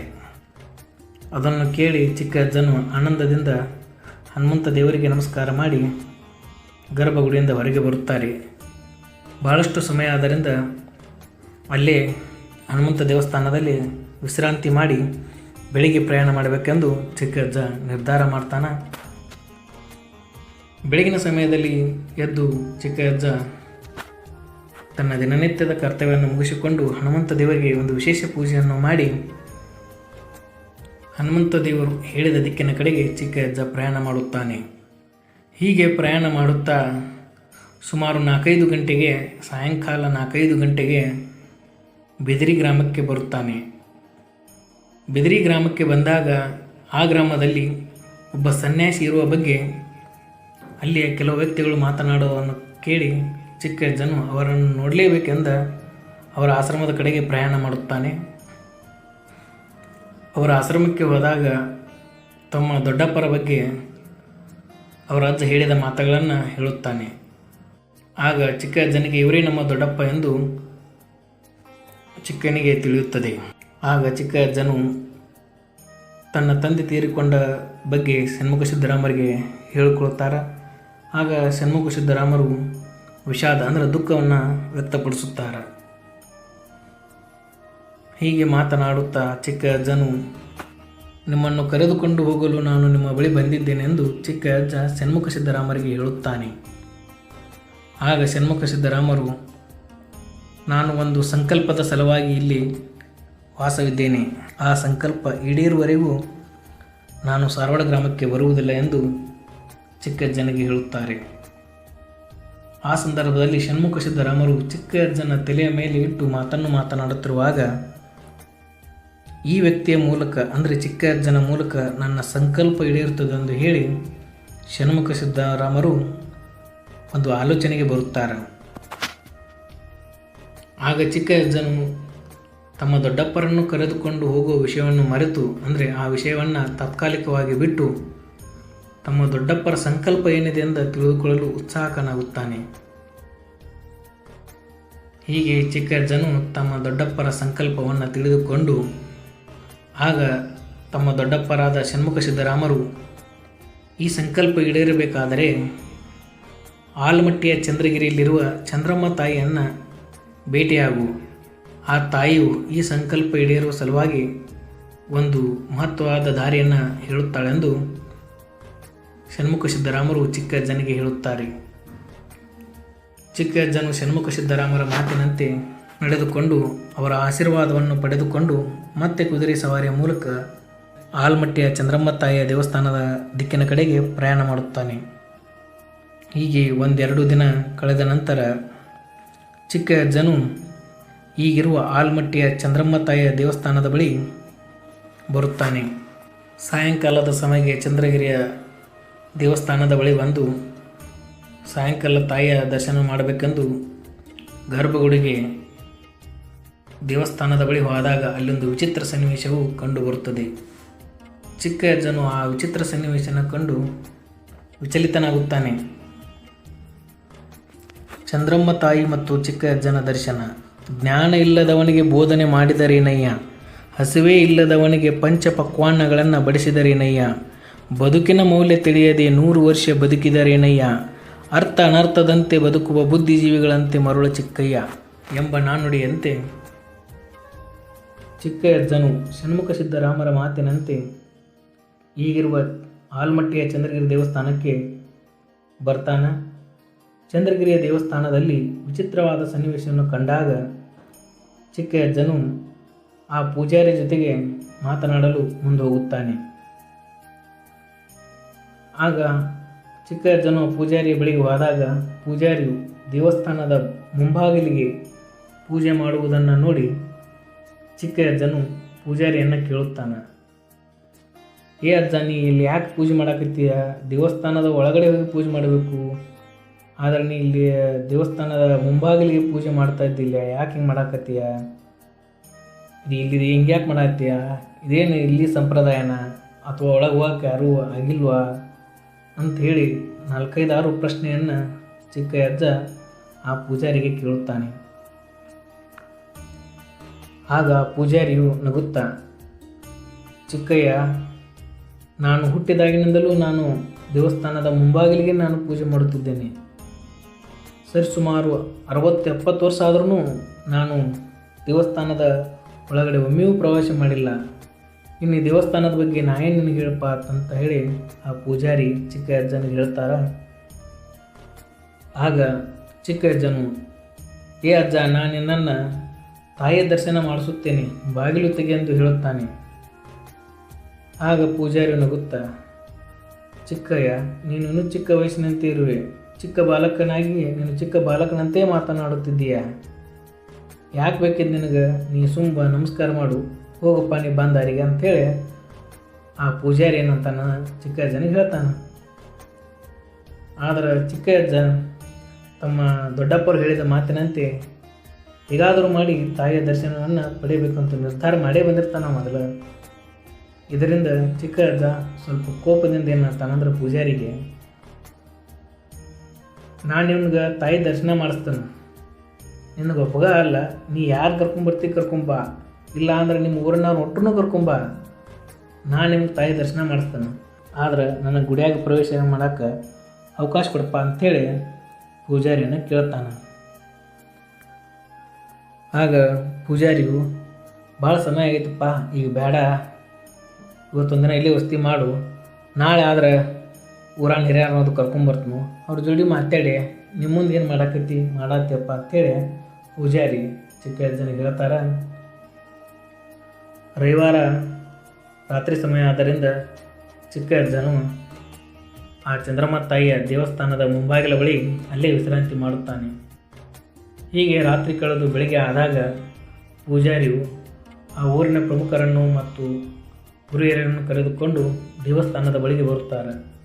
ಆಗ ಚಿಕ್ಕ ಅಜ್ಜನು ತನ್ನ ದಿನನಿತ್ಯದ ಕರ್ತವ್ಯವನ್ನು ಮುಗಿಸಿಕೊಂಡು ತಾಯಿಯ ದರ್ಶನವನ್ನು ಮಾಡಲೇಬೇಕೆಂದು ಒಂದು ತಯಾರಾಗಿ ನಿಂತಿರ್ತಾರೆ. ಆಗ ಗುರು ಹಿರಿಯರು ಮತ್ತು ಪ್ರಮುಖರು ಬಂದು ಚಿಕ್ಕ ಅಜ್ಜನಿಗೆ ಬುದ್ಧಿ ಮಾತನ್ನು ಹೇಳ್ತಾರೆ.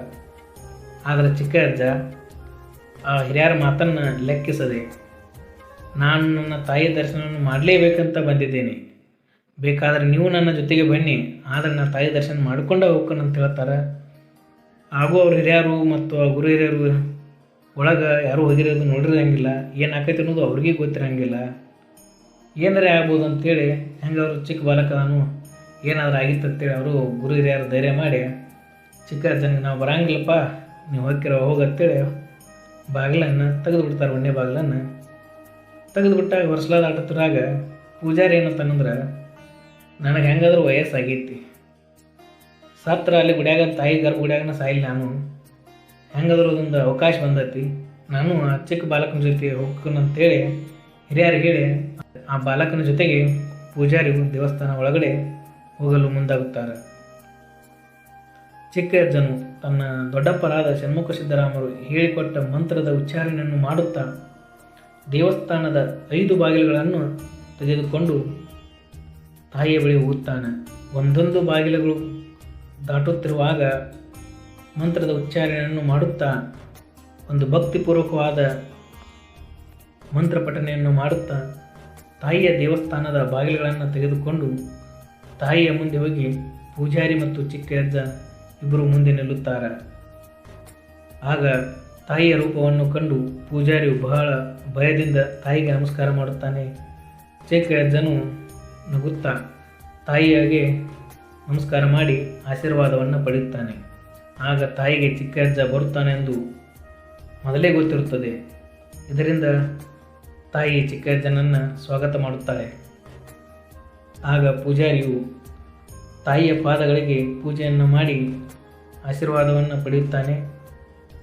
ಆಗ ಚಿಕ್ಕ ಅಜ್ಜನು ತಾಯಿಯ ಜೊತೆಗೆ ಮಾತನ್ನು ಆಡುತ್ತಾ ತಮ್ಮ ದೊಡ್ಡಪ್ಪರಾದ ಷಣ್ಮುಖ ಸಿದ್ದರಾಮರ ಬಬಲಾದಿ ಮಠದ ಸ್ಥಾಪನೆಯ ಸಂಕಲ್ಪವನ್ನು ಚಿಕ್ಕಯ್ಯಜ್ಜ ಚಂದ್ರಮ್ಮ ತಾಯಿಯ ಮುಂದೆ ಹೇಳುತ್ತಾನೆ. ಆಗ ಚಂದ್ರಮ್ಮ ತಾಯಿಯು ಶುಕ್ರವಾರದಂದು ದೊಡ್ಡ ನಾಗರ ಸ್ವರೂಪದ ರೂಪದಲ್ಲಿ ಕೃಷ್ಣೆಯ ತಟದ ಒಂದು ಗಿಡದ ಮೇಲೆ ಬಂದು ನಾನು ಕುಳಿತುಕೊಳ್ಳುತ್ತೇನೆ. ನನ್ನನ್ನು ಕರೆದುಕೊಂಡು ಹೋಗಿ ನಿಮ್ಮ ದೊಡ್ಡಪ್ಪ ಸಂಕಲ್ಪ ಮಾಡಿರುವ ಸ್ಥಳದಲ್ಲಿ ನನ್ನನ್ನು ಪ್ರತಿಷ್ಠಾಪಿಸು ಎಂದು ಹೇಳುವಂತೆ ಚಂದ್ರಮ್ಮ ತಾಯಿಯು ಚಿಕ್ಕಜ್ಜನಿಗೆ ಹೇಳುತ್ತಾಳೆ. ಮತ್ತು ನಿನ್ನ ಕುಟುಂಬದ 11 ಜನರಿಗೆ ವಾಕ್ಸಿದ್ಧಿ, ಕ್ರಿಯಾಸಿದ್ಧಿ, ಇಚ್ಛಾಸಿದ್ಧಿಯನ್ನು ಕೊಡುತ್ತೇನೆಂದು ತಾಯಿ ಚಿಕ್ಕಜ್ಜನಿಗೆ ಆಶೀರ್ವಾದ ಮಾಡುತ್ತಾಳೆ. ಹಾಗೂ ನಿಮ್ಮ ಸಂಕಲ್ಪದ ಸ್ಥಳದಲ್ಲಿ ನನ್ನನ್ನು ನಾಗರ ಸ್ವರೂಪದಲ್ಲಿ ಪ್ರತಿಷ್ಠಾಪಿಸಿ ಎಂದು ಚಿಕ್ಕಜ್ಜನಿಗೆ ಹೇಳುತ್ತಾಳೆ. ಹೀಗೆ ಚಿಕ್ಕಜ್ಜ ಮತ್ತು ಪೂಜಾರಿಯು ತಾಯಿಯ ದರ್ಶನವನ್ನು ಮಾಡಿಕೊಂಡು ತಾಯಿಯಿಂದ ಆಶೀರ್ವಾದ ಪಡೆದುಕೊಂಡು ದೇವಸ್ಥಾನದ ಹೊರಗೆ ಬರುತ್ತಾರೆ. ಅಲ್ಲಿರುವ ಜನರು ತಮಗೆ ಬಂದ ಒಂದು ಸುವರ್ಣ ಅವಕಾಶವನ್ನು ಕಳೆದುಕೊಂಡು ಎಂದು ಅರಿತುಕೊಂಡು ಚಿಕ್ಕಜ್ಜನ ಪಾದಗಳಿಗೆ ನಮಸ್ಕಾರವನ್ನು ಮಾಡುತ್ತಾರೆ. ಆ ದಿನ ಸೋಮವಾರದಂದು ಚಿಕ್ಕಜ್ಜನನ್ನು ಅತಿ ವಿಜೃಂಭಣೆಯಿಂದ ಒಂದು ಸಂಭ್ರಮಾಚರಣೆಯಿಂದ ಬೀಳ್ಕೊಡುತ್ತಾರೆ. ಚಿಕ್ಕಜ್ಜನು ತಾಯಿಯ ಆಶೀರ್ವಾದದೊಂದಿಗೆ ಬಿದಿರಿ ಗ್ರಾಮದ ಕಡೆಗೆ ಪ್ರಯಾಣವನ್ನು ಮಾಡುತ್ತಾನೆ. ಚಿಕ್ಕಜ್ಜನಿಗೆ ಮಾತ್ರ ತಾಯಿಯ ದರ್ಶನ ಯಾಕೆ ಎಂದರೆ, ಓಂಕಾರ ಶಬ್ದಕ್ಕೆ ಜಿಂಕಾರನಾಗಿದ್ದು ನಿರಂಕಾರದೊಳಗೆ ತನ್ನ ನಿಜರೂಪ ತೋರಿದ ಪಂಕು ಪಾಡಿದ 18 ಲೋಕದಿ ಶಂಕರ ಸಲುಹಿದ ಶಂಕ ಜ್ಯೋತಿಯ ರೂಪ ಎಂಬ ಬಬಲಾದಿ ಮಠದ ಮುಂಡಿಗೆ ಪದದ ಅರ್ಥದೊಂದಿಗೆ ಚಿಕ್ಕಜ್ಜನಿಗೆ ಮಾತ್ರ ತಾಯಿಯು ಯಾಕೆ ದರ್ಶನ ನೀಡಿದಳು ಎಂಬುದರ ಭಾಗವಾಗಿ ಈ ಕಥೆಯ ಸಾರಾಂಶವಾಗಿದೆ.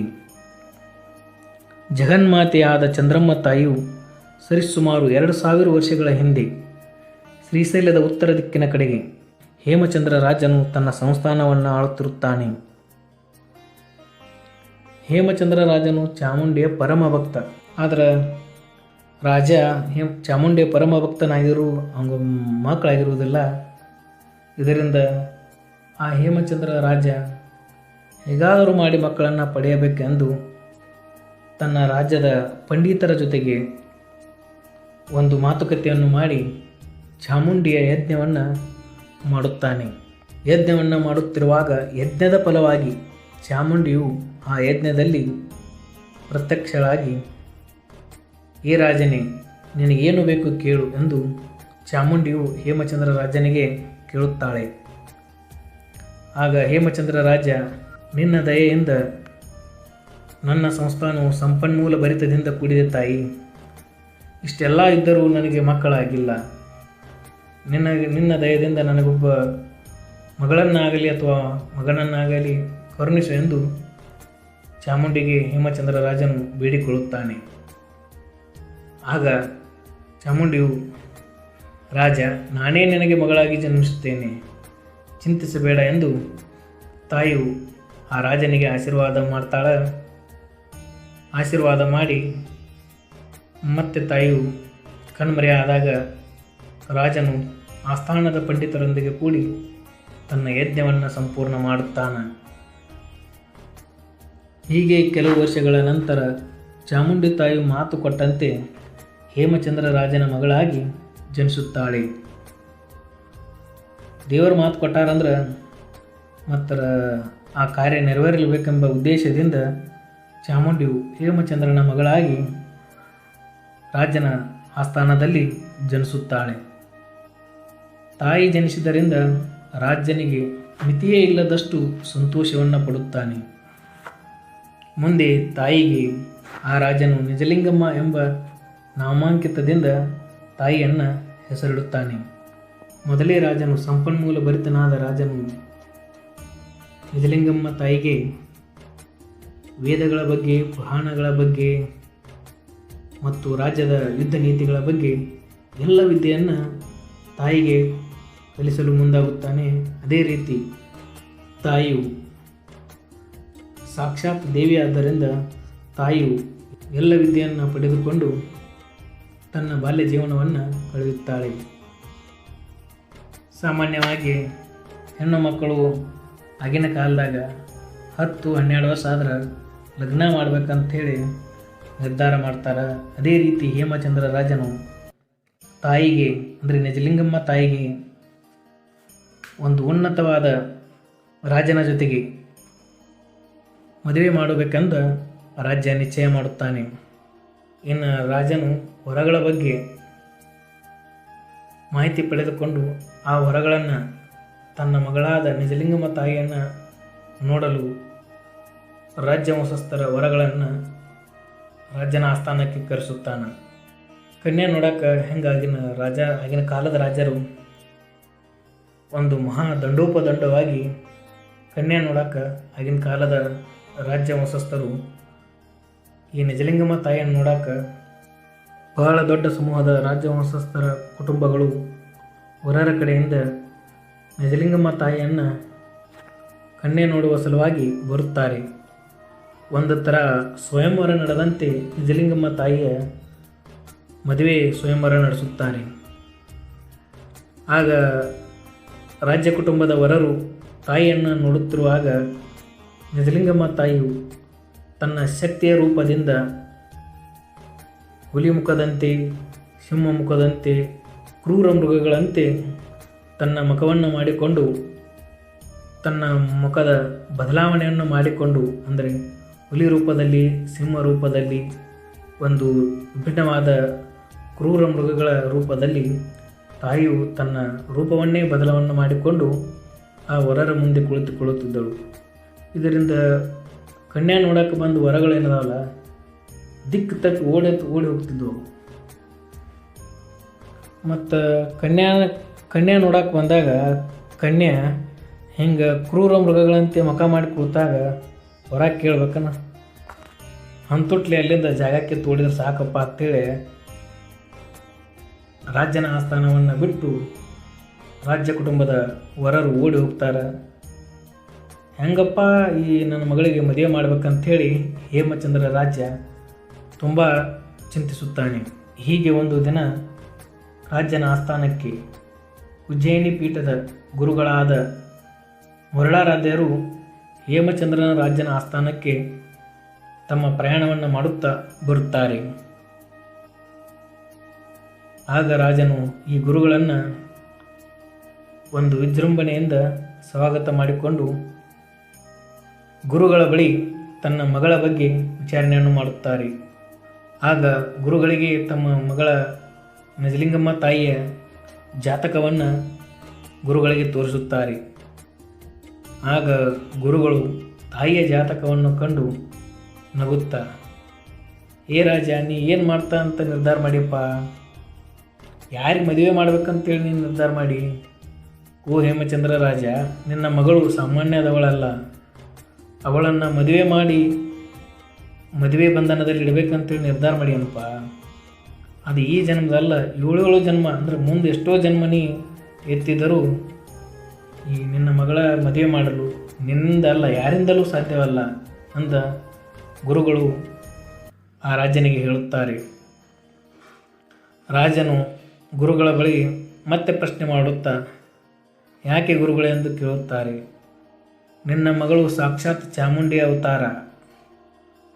ಅವಳು ಎಷ್ಟೇ ಜನ್ಮವೆತ್ತಿದರೂ ಅವಳ ಶಿವನ ಮಡದಿ.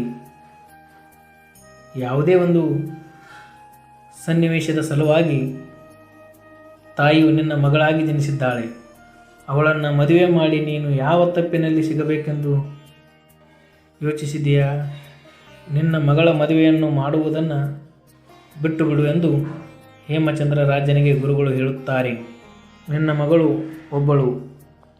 ಒಬ್ಬ ಅಮೂಲ್ಯವಾದ ರತ್ನದಂತೆ. ಸಂಸಾರ ಬಂಧನದಲ್ಲಿ ಇಡಲು ಅವಳು ಸಾಮಾನ್ಯ ಮಹಿಳೆಯೇ ಅಲ್ಲ. ಅವಳು ಎಷ್ಟೇ ಜನ್ಮ ತಾಳಿದರೂ ಅವಳ ಗಂಡ ಪರಮಶಿವನೇ ಆಗಿರುತ್ತಾನೆ ಹೊರತು ಬೇರೆ ಯಾರೂ ಅವಳ ಗಂಡ ಆಗಲು ಸಾಧ್ಯವಿಲ್ಲ ಎಂದು ರಾಜನಿಗೆ ಗುರುಗಳು ಮನವರಿಕೆ ಮಾಡುತ್ತಾರೆ. ಅವಳಿಗೆ ಮದುವೆ ಮಾಡಬೇಕೆಂಬ ಮುಂಬ ನಿರ್ಧಾರದಿಂದ ರಾಜನು ಮುಂದೆ ಸರಿಯುತ್ತಾನೆ. ಗುರುಗಳು ನಿನ್ನ ಮಗಳನ್ನು ಜಗದ ಪಾಲನೆಗಾಗಿ, ಧರ್ಮ ಜಾಗೃತಿಗಾಗಿ ಕಳುಹಿಸು ಎಂದು ಹೇಮಚಂದ್ರ ರಾಜನಿಗೆ ಗುರುಗಳು ಹೇಳುತ್ತಾರೆ. ಆಗ ರಾಜನು ತುಂಬ ಯೋಚನೆ ಮಾಡಿ ನಿಜಲಿಂಗಮ್ಮಳಿಗೆ ಈ ಮಾಹಿತಿಯನ್ನು ತಿಳಿಸಿ ನಿಜಲಿಂಗಮ್ಮಳಿಗೆ ಸನ್ಯಾಸಿ ದೀಕ್ಷೆಯನ್ನು ಕೊಡಿಸಿ ತಾಯಿಯನ್ನು ಬಹು ವಿಜೃಂಭಣೆಯಿಂದ ಸನ್ಯಾಸಿ ದೀಕ್ಷೆಯನ್ನು ಕೊಡಿಸಿ ತಾಯಿಯನ್ನು ಗುರುಗಳ ಜೊತೆಗೆ ಕಳಿಸುತ್ತಾನೆ. ಹೀಗೆ ಗುರುಗಳು ಮತ್ತು ನಿಜಲಿಂಗಮ್ಮ ತಾಯಿಯು ತಮ್ಮ ಯಾತ್ರೆಯನ್ನು ಮಾಡುತ್ತಾ ಒಂದು ಹಳ್ಳಿಯ ಧರ್ಮ ಜಾಗೃತಿಯ ಸಲುವಾಗಿ ಒಂದು ಹಳ್ಳಿಯಲ್ಲಿ ಒಂದು ದಿನ ನಿಲ್ಲುತ್ತಾರೆ. ಚಂದ್ರಮ್ಮ ತಾಯಿ ಮತ್ತು ಗುರುಗಳು ಹೇಮಚಂದ್ರ ರಾಜನ ಆಸ್ಥಾನವನ್ನು ತೊರೆದು ಪ್ರಯಾಣ ಮಾಡುತ್ತಾ ಕರ್ನಾಟಕದ ಈಗಿರುವ ತಾಳಿಕೋಟೆ ಗ್ರಾಮಕ್ಕೆ ತಮ್ಮ ಪ್ರಯಾಣವನ್ನು ಮಾಡುತ್ತಾ ಬರುತ್ತಾರೆ. ತಾಳಿಕೋಟೆ ಗ್ರಾಮದಲ್ಲಿ ಒಂದು ಮಠದಲ್ಲಿ ಒಂದು ಧರ್ಮ ಜಾಗೃತಿಗಾಗಿ ಕಾರ್ಯಕ್ರಮದ ಸಲುವಾಗಿ ಗುರುಗಳು ಮತ್ತು ಚಂದ್ರಮ್ಮ ತಾಯಿಯವರು ಆ ಊರಿನಲ್ಲಿ ಇರುವಾಗ ಆ ಊರಿನ ಹೊರಭಾಗದಲ್ಲಿ ಒಂದು ವಿಚಿತ್ರ ಸಂಘಟನೆಯು ನಡೆಯುತ್ತದೆ. ಆ ವಿಚಿತ್ರ ಸಂಘಟನೆ ಏನಪ್ಪ ಅಂದ್ರೆ ಶಾಸ್ತ್ರಗೊಲ್ಲರ ತಂಡ. ಅಂದರೆ ಜೀವನ ಬದುಕಿಗಾಗಿ ಒಂದು ಊರಿನಿಂದ ಮತ್ತೊಂದು ಊರಿಗೆ ತಮ್ಮ ಪ್ರಯಾಣ ಮಾಡುತ್ತಾ ತಮ್ಮ ಜೀವನವನ್ನು ಸಾಗಿಸುವ ಒಂದು ತಂಡವನ್ನು ಶಾಸ್ತ್ರಗೊಲ್ಲರ ತಂಡದಿಂದ ಕರೀತಾರೆ. ಈ ಶಾಸ್ತ್ರಗೊಲ್ಲರ ತಂಡ ಏನೈತಿ ತಾಳಿಕೋಟೆ ಗ್ರಾಮದ ಊರಿನ ಹೊರಭಾಗದಾಗ ಬೀಡ್ಬಿಟ್ಟಿರ್ತೈತಿ. ಅಂದ್ರೆ ಅಲ್ಲಿ ಒಂದು ತಮ್ಮ ತಂಡದ ಎಲ್ಲರೂ ಸೇರಿಕೊಂಡು ಊರಿನ ಹೊರಭಾಗದಲ್ಲಿ ಒಂದು ಬಿಡಾರವನ್ನು ಹಾಕಿಕೊಂಡು ಇರ್ತಾರೆ. ಆ ಬಿಡಾರ ಹಾಕಿದ ಸಂದರ್ಭದಾಗ ಆ ತಂಡದ ನಾಯಕನ ಸೊಸೆ ಏನಿರ್ತಾಳೆ ತುಂಬ ಗರ್ಭಿಣಿಯಾಗಿರ್ತಾಳೆ. ಆ ತುಂಬ ಗರ್ಭಿಣಿಗೆ ದಿನಮಾನಗಳು ಮುಗಿದಿರ್ತಾವೆ. ಇದರಿಂದ ತುಂಬ ಹೊಟ್ಟೆ ನೋವಿನಿಂದ ಆ ತುಂಬ ಗರ್ಭಿಣಿ ಸಂಕಟ ಪಡ್ತಿರ್ತಾಳೆ. ಆಗ ಆ ಶಾಸ್ತ್ರಗೊಲ್ಲರ ತಂಡದವರು ಆ ಊರಿನ ವೈದ್ಯ ಪಂಡಿತರನ್ನ ಕರ್ಕೊಂಬರ್ತಾರು. ಆಗ ಊರಿನ ವೈದ್ಯ ಪಂಡಿತ ಏನು ಹೇಳ್ತಾನಪ್ಪ ಅಂದ್ರೆ, ಈ ಮಗು ಆಡು ತಿರುಗ್ಯದ ಮತ್ತು ನಿಮ್ಮ ಸೊಸೆ ಮತ್ತು ಆ ಕೂಸು ಬದುಕುವುದಿಲ್ಲ ಅಂಥೇಳಿ ಆ ವೈದ್ಯ ಪಂಡಿತರು ಶಾಸ್ತ್ರಗೊಲ್ಲರ ನಾಯಕರಿಗೆ ಹೇಳ್ತಾರೆ. ಇದರಿಂದ ಶಾಸ್ತ್ರಗೊಲ್ಲರ ನಾಯಕರಿಗೆ ಮತ್ತು ಆ ತಂಡದ ಎಲ್ಲ ಜನರಿಗೆ ಏನು ಮಾಡೋದಪ್ಪ ಅಂಥೇಳಿ ಒಂದು ದಿಗ್ಭ್ರಾಂತನೇ ಆಗಿ ಒಟ್ಟರು ಕೂತಿರ್ತಾರೆ. ಅಂಥ ಸಂದರ್ಭದಾಗ ಈ ತಾಳಿಕೋಟೆ ಗ್ರಾಮದ ಊರಿನ ಒಬ್ಬ ವ್ಯಕ್ತಿ ಏನು ಮಾಡ್ತಾನೋ, ಆ ಶಾಸ್ತ್ರಗೊಲ್ಲರ ತಂಡದ ನಾಯಕನ ಒದ್ದಾಟವನ್ನು ನೋಡ್ಕೊಂಡು ಅವನ ಬಳಿ ಹೋಗ್ತಾನೆ. ಆಗ ವ್ಯಕ್ತಿ ಏನು ಹೇಳ್ತಾನೋ ಶಾಸ್ತ್ರಗೊಲ್ಲರ ನಾಯಕಗೆ, ನಮ್ಮ ಊರಿಗೆ ಉಜ್ಜಯಿನಿ ಗುರುಗಳು ಬಂದಾರು, ಆ ಉಜ್ಜಯಿನಿ ಗುರುಗಳ ಬಳಿ ಹೋಗಿ ನಿನ್ನ ಸಂಕಟ ಹೇಳ್ಕೊರಪ್ಪ, ಆ ಸಂಕಟ ಹೇಳ್ಕೊಂಡ್ರೆ ಅವರು ಏನರ ಪರಿಹಾರ ಹೇಳ್ತಾರೆ ಅಂಥೇಳಿ ಆ ವ್ಯಕ್ತಿ ಏನು ಮಾಡ್ತಾನೋ ಶಾಸ್ತ್ರಗೊಲ್ಲರ ತಂಡದ ನಾಯಕರಿಗೆ ಹೇಳ್ತಾನೆ. ಆಗ ಶಾಸ್ತ್ರಗೊಲ್ಲರ ನಾಯಕ ಏನು ಮಾಡ್ತಾನಂದ್ರೆ, ಆತು ಆ ವ್ಯಕ್ತಿ ಮಾತು ಕೇಳ್ಕೊಂಡು ಗುರುಗಳನ್ನು ಭೇಟಿ ಆಗ್ಬೇಕಂಥೇಳಿ ಗುರುಗಳ ಬಳಿ ಬರ್ತಾನೆ. ಗುರುಗಳ ಬಳಿ ಬಂದಾಗ ಗುರುಗಳ ಮುಂದೆ ತನ್ನ ಸೊಸೆಗಾದ ನೋವನ್ನು ಗುರುಗಳ ಬಳಿ ಹಂಚ್ಕೋತಾನೆ. ಆ ಗುರುಗಳು ಒಂದು ಷರತ್ತು ಹಾಕಿಬಿಡ್ತಾರೆ ಅವ್ಗೆ, ನಿನ್ನ ಸೊಸೆ ಮತ್ತು ಮಗು ಬದುಕಬೇಕಾದ್ರೆ ನಿನ್ನ ಸೊಸೆಯ ಹೊಟ್ಟೆಯಲ್ಲಿ ಹುಟ್ಟುವ ಮಗುವನ್ನು ನಮಗೆ ದಾನ ಮಾಡ್ಬೇಕಂತೇಳಿ ಗುರುಗಳು ಕೇಳಿಬಿಡ್ತಾರೆ. ಸಮಸ್ಯೆಯನ್ನು ಕೇಳಕ್ಕೆ ಬಂದವರು ಗುರುಗಳಿಗೆ ಮಾತು ಕೇಳಂಟ್ಲಿ ಆ ಸಮಸ್ಯೆ ಕೇಳಿದವಂಗೆ ಒಂಥರ ವಿಚಿತ್ರ ಆಗಿಬಿಡ್ತೈತಿ. ಏನಪ್ಪ ಇವರು ಸಮಸ್ಯೆಗೆ ಪರಿಹಾರ ಕೊಡ್ತಾರತ್ತಂದ್ರೆ, ಇವರು ಪರಿಹಾರ ಕೊಡೋಕ್ಕಿಂತ ಮುಂಚೆನೇ ತಮ್ಮ ಅಮೂಲ್ಯವಾದ ರತ್ನನ ದಾನ ಮಾಡತ್ತೆ ಹೇಳ್ತಾರಲ್ಲ, ಹೆಂಗೆ ಏನಂತೇಳಿ ಚಿಂತೆ ಮಾಡಕತ್ತಾನು. ಆಗ ಒಂದು 5-10 ನಿಮಿಷ ಬಿಟ್ಟು, ಆಯ್ತು ರೀ ಅಪ್ಪಾರ, ನಾನು ಸೊಸೆ ಬದುಕಿರೋ ಸಾಕು, ಮುಂದೆ ಮಾತು ಮಕ್ಕಳು ಹಿಡಿಬೋದು, ಆ ಮಗು ನಿಮ್ಗೆ ದತ್ತು ಕೊಡ್ತಾನು ಅಂತೇಳಿ ಮಾತು ಕೊಡ್ತಾರೆ.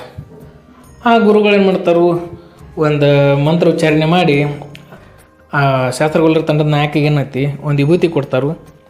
ಈ ವಿಭೂತಿಯನ್ನು ಹೋಗಿ ನಿನ್ನ ಸೊಸೆಗೆ ಹಚ್ಚಪ್ಪ, ನಿನ್ನ ಸೊಸೆ ಮತ್ತು ಮಗು ಆರಾಮಾಗಿರ್ತಾರು, ತಲೆ ಕೆಡಿಸೋಬೇಡ ಅಂತೇಳಿ ಗುರುಗಳು ಶಾಸ್ತ್ರಗೊಲ್ಲರ ನಾಯಕನಿಗೆ ಹೇಳಿ ಕಳಿಸ್ತಾರೆ. ಗುರುಗಳಿಗೆ ನಮಸ್ಕಾರ ಮಾಡಿ ಆ ನಾಯಕ ಏನು ಮಾಡ್ತಾನೋ ತನ್ನ ತಂಡ ಇರೋ ಜಾಗಕ್ಕೆ ಬರ್ತಾನೆ. ಆಗ ಬಂದಾಗ ಗುರುಗಳು ಹೇಳಿದಂತೆ ಆ ವಿಭೂತಿಯನ್ನು ತನ್ನ ಹೆಂಡತಿಗೆ ಹಚ್ಚಿ ಸೊಸೆಗೆ ಹಚ್ಚು ಹಿಂಗೆ ಅಂದಾರ ಗುರುಗಳು. ಆಗ ಆರಾಮಾಕಾರ ತಿಳಿಯಾರು ಅಂತೇಳಿ ಹೆಂಡತಿ ಕೈ ಕೊಡ್ತಾರು. ಹೆಂಡತಿ ಏನು ಮಾಡ್ತಾಳು, ತನ್ನ ಸೊಸೆಗೆ ಹಚ್ತಾರು.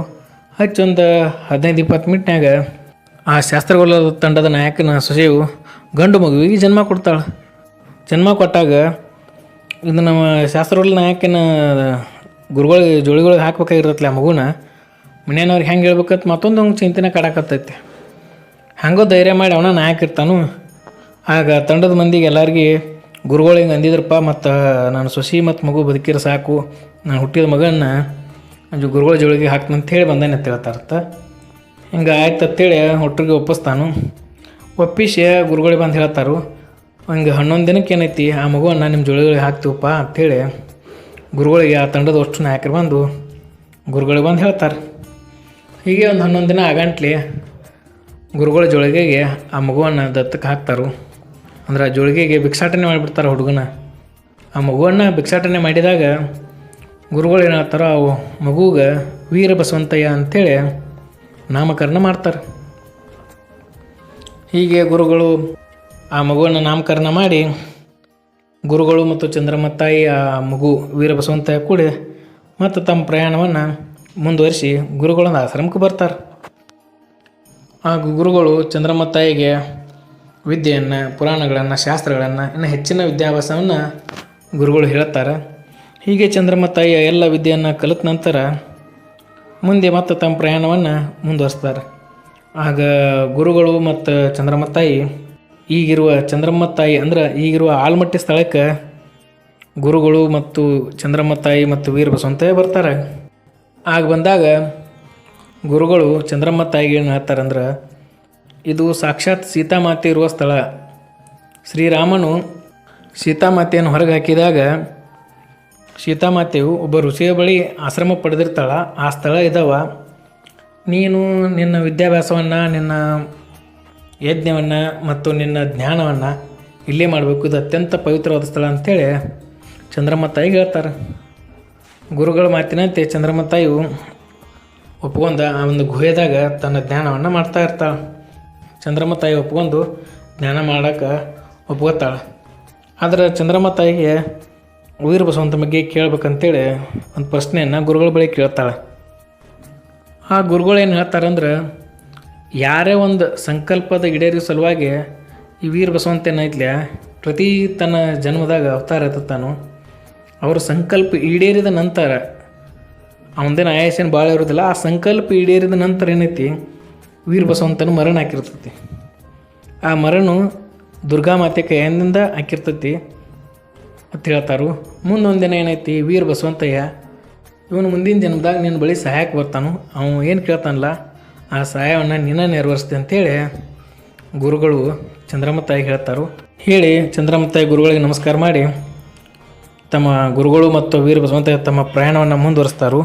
ಚಂದ್ರಮ್ಮ ತಾಯಿ ಈಗಿರುವ ಚಂದ್ರಗಿರಿ ಸ್ಥಳದಾಗ ತನ್ನ ಜ್ಞಾನವನ್ನು ಮುಂದುವರಿಸುತ್ತಾಳೆ.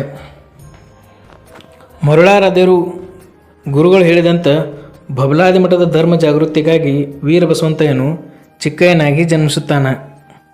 ಚಿಕ್ಕಯ್ಯನಾಗಿ ಜನ್ಮಿಸಿದಾಗ ತಮ್ಮ ದೊಡ್ಡಪ್ಪರ ಮಾತಿನಂತೆ ಅಂದರೆ ಷಣ್ಮುಖ ಸಿದ್ದರಾಮರ ಮಾತಿನಂತೆ ಬಬಲಾದಿ ಮಠದ ಸ್ಥಾಪನೆಗಾಗಿ ಚಿಕ್ಕಯ್ಯಜ್ಜ ಚಂದ್ರಮ್ಮ ತಾಯಿ ಬಳಿ ಬಂದಿರ್ತಾನೆ. ಈ ಕಾರಣದಿಂದ ಚಂದ್ರಮ್ಮ ತಾಯಿ ಚಿಕ್ಕಯ್ಯನಿಗೆ ಮಾತ್ರ ದರ್ಶನ ಕೊಡ್ತಾಳೆ.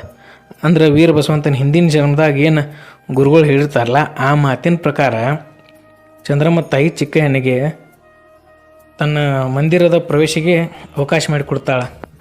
ಅಂದ್ರೆ ಚಂದ್ರಮ್ಮ ತಾಯಿ ಚಿಕ್ಕ ಅಜ್ಜನಿಗೆ ಮಾತ್ರ ದರ್ಶನವನ್ನು ಕೊಡ್ತಾಳೆ. ನಿಜಲಿಂಗಮ್ಮ ಇದ್ದ ಈಗಿನ ಆಲ್ಮಟ್ಟಿ ಸ್ಥಳವನ್ನು ಸೀತಾಮಾತೆ ಬದುಕಿದ ಸ್ಥಳವಾದ್ದರಿಂದ ಅದನ್ನು ಸೀತಾಗಿರಿ ಎಂದು ಕರೀತಾರೆ. ಅಲ್ಲಿನ ನದಿ ಏನೈತಿ ಚಂದ್ರನಂತೆ ಬಾಗಿರೋದ್ರಿಂದ ಚಂದ್ರಗಿರಿ ಎಂದು ಕರೀತಾರೆ. ನಿಜಲಿಂಗಮ್ಮ ತಾಯಿಯನ್ನು ಚಂದ್ರಮ್ಮ ತಾಯಿ ಎಂದು ಕೂಡ ಚಂದ್ರಮ್ಮ ತಾಯಿಯ ಬಬಲಾದಿ ಗ್ರಾಮಕ್ಕೆ ಆಗಮನ. ಬಿಡಬೇಡ ಆಯಿ ಜಿಗವೆಲ್ಲ ಬಾಯಿ, ಕಾಯೆ ಕಾಯೆ ನಮ್ಮಪ್ಪನ ತಾಯಿ, ಪಡುವಿಯೊಳಗ ನಿನ್ನ ಮೊಮ್ಮಗ ಚಿಕ್ಕನು ಹಾಕಿದ ಮುಂಡಿಗೆ ಬಲ್ಲವರನ್ನ ಕಾಯೇ ತಾಯಿ ಎಂಬ ಬಬಲಾದಿ ಮಠದ ನಾಣ್ಣುಡಿಯಂತೆ ಚಿಕ್ಕಯ್ಯಜ್ಜನು ಚಂದ್ರಮ್ಮ ತಾಯಿಯ ದರ್ಶನ ಮಾಡಿಕೊಂಡು ಬಂದು ತಮ್ಮ ದೊಡ್ಡಪ್ಪರ ಬಳಿ ದರ್ಶನದ ಬಗ್ಗೆ ಹೇಳ್ತಾನೆ. ಮತ್ತು ಚಂದ್ರಮ್ಮ ತಾಯಿ ಬರುವ ದಿನವನ್ನು ಷಣ್ಮುಖ ಸಿದ್ದರಾಮರ ಬಳಿಯನ್ನು ಹೇಳ್ತಾನೆ.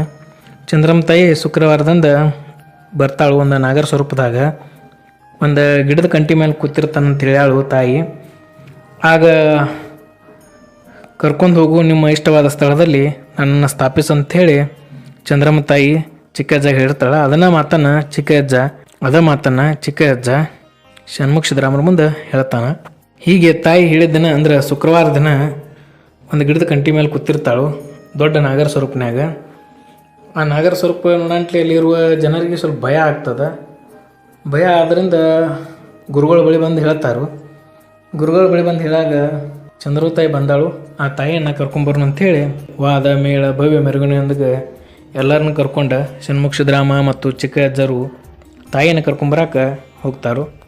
ಅಲ್ಲಿಗೆ ಹೋದಾಗ ಷಣ್ಮುಖ ಸಿದ್ದರಾಮರು ಆ ನಾಗರ ಸ್ವರೂಪ ಏನೈತ್ಲೆ ದೊಡ್ಡ ನಾಗರ ಸ್ವರೂಪ ಹೆಡಿಯನ್ನು ಪೂಜೆ ಮಾಡ್ತಾರೆ. ಪೂಜೆ ಮಾಡಿದಾಗ ತಾಯಿ ಮಾತಾಡ್ತಾಳಾಗ, ಷಣ್ಮುಖ ಸಿದ್ದರಾಮ, ನೀ ಎಲ್ಲಿ ಬಬಲಾದಿ ಮಠ ಸ್ಥಾಪಿಸ್ಬೇಕಂತ ನಿನ್ನ ಇಚ್ಛೆ ಇರ್ತದ ಆ ಸ್ಥಳದಾಗ ನನ್ನನ್ನು ಸ್ಥಾಪಿಸಂತ ಹೇಳ್ತಾಳು.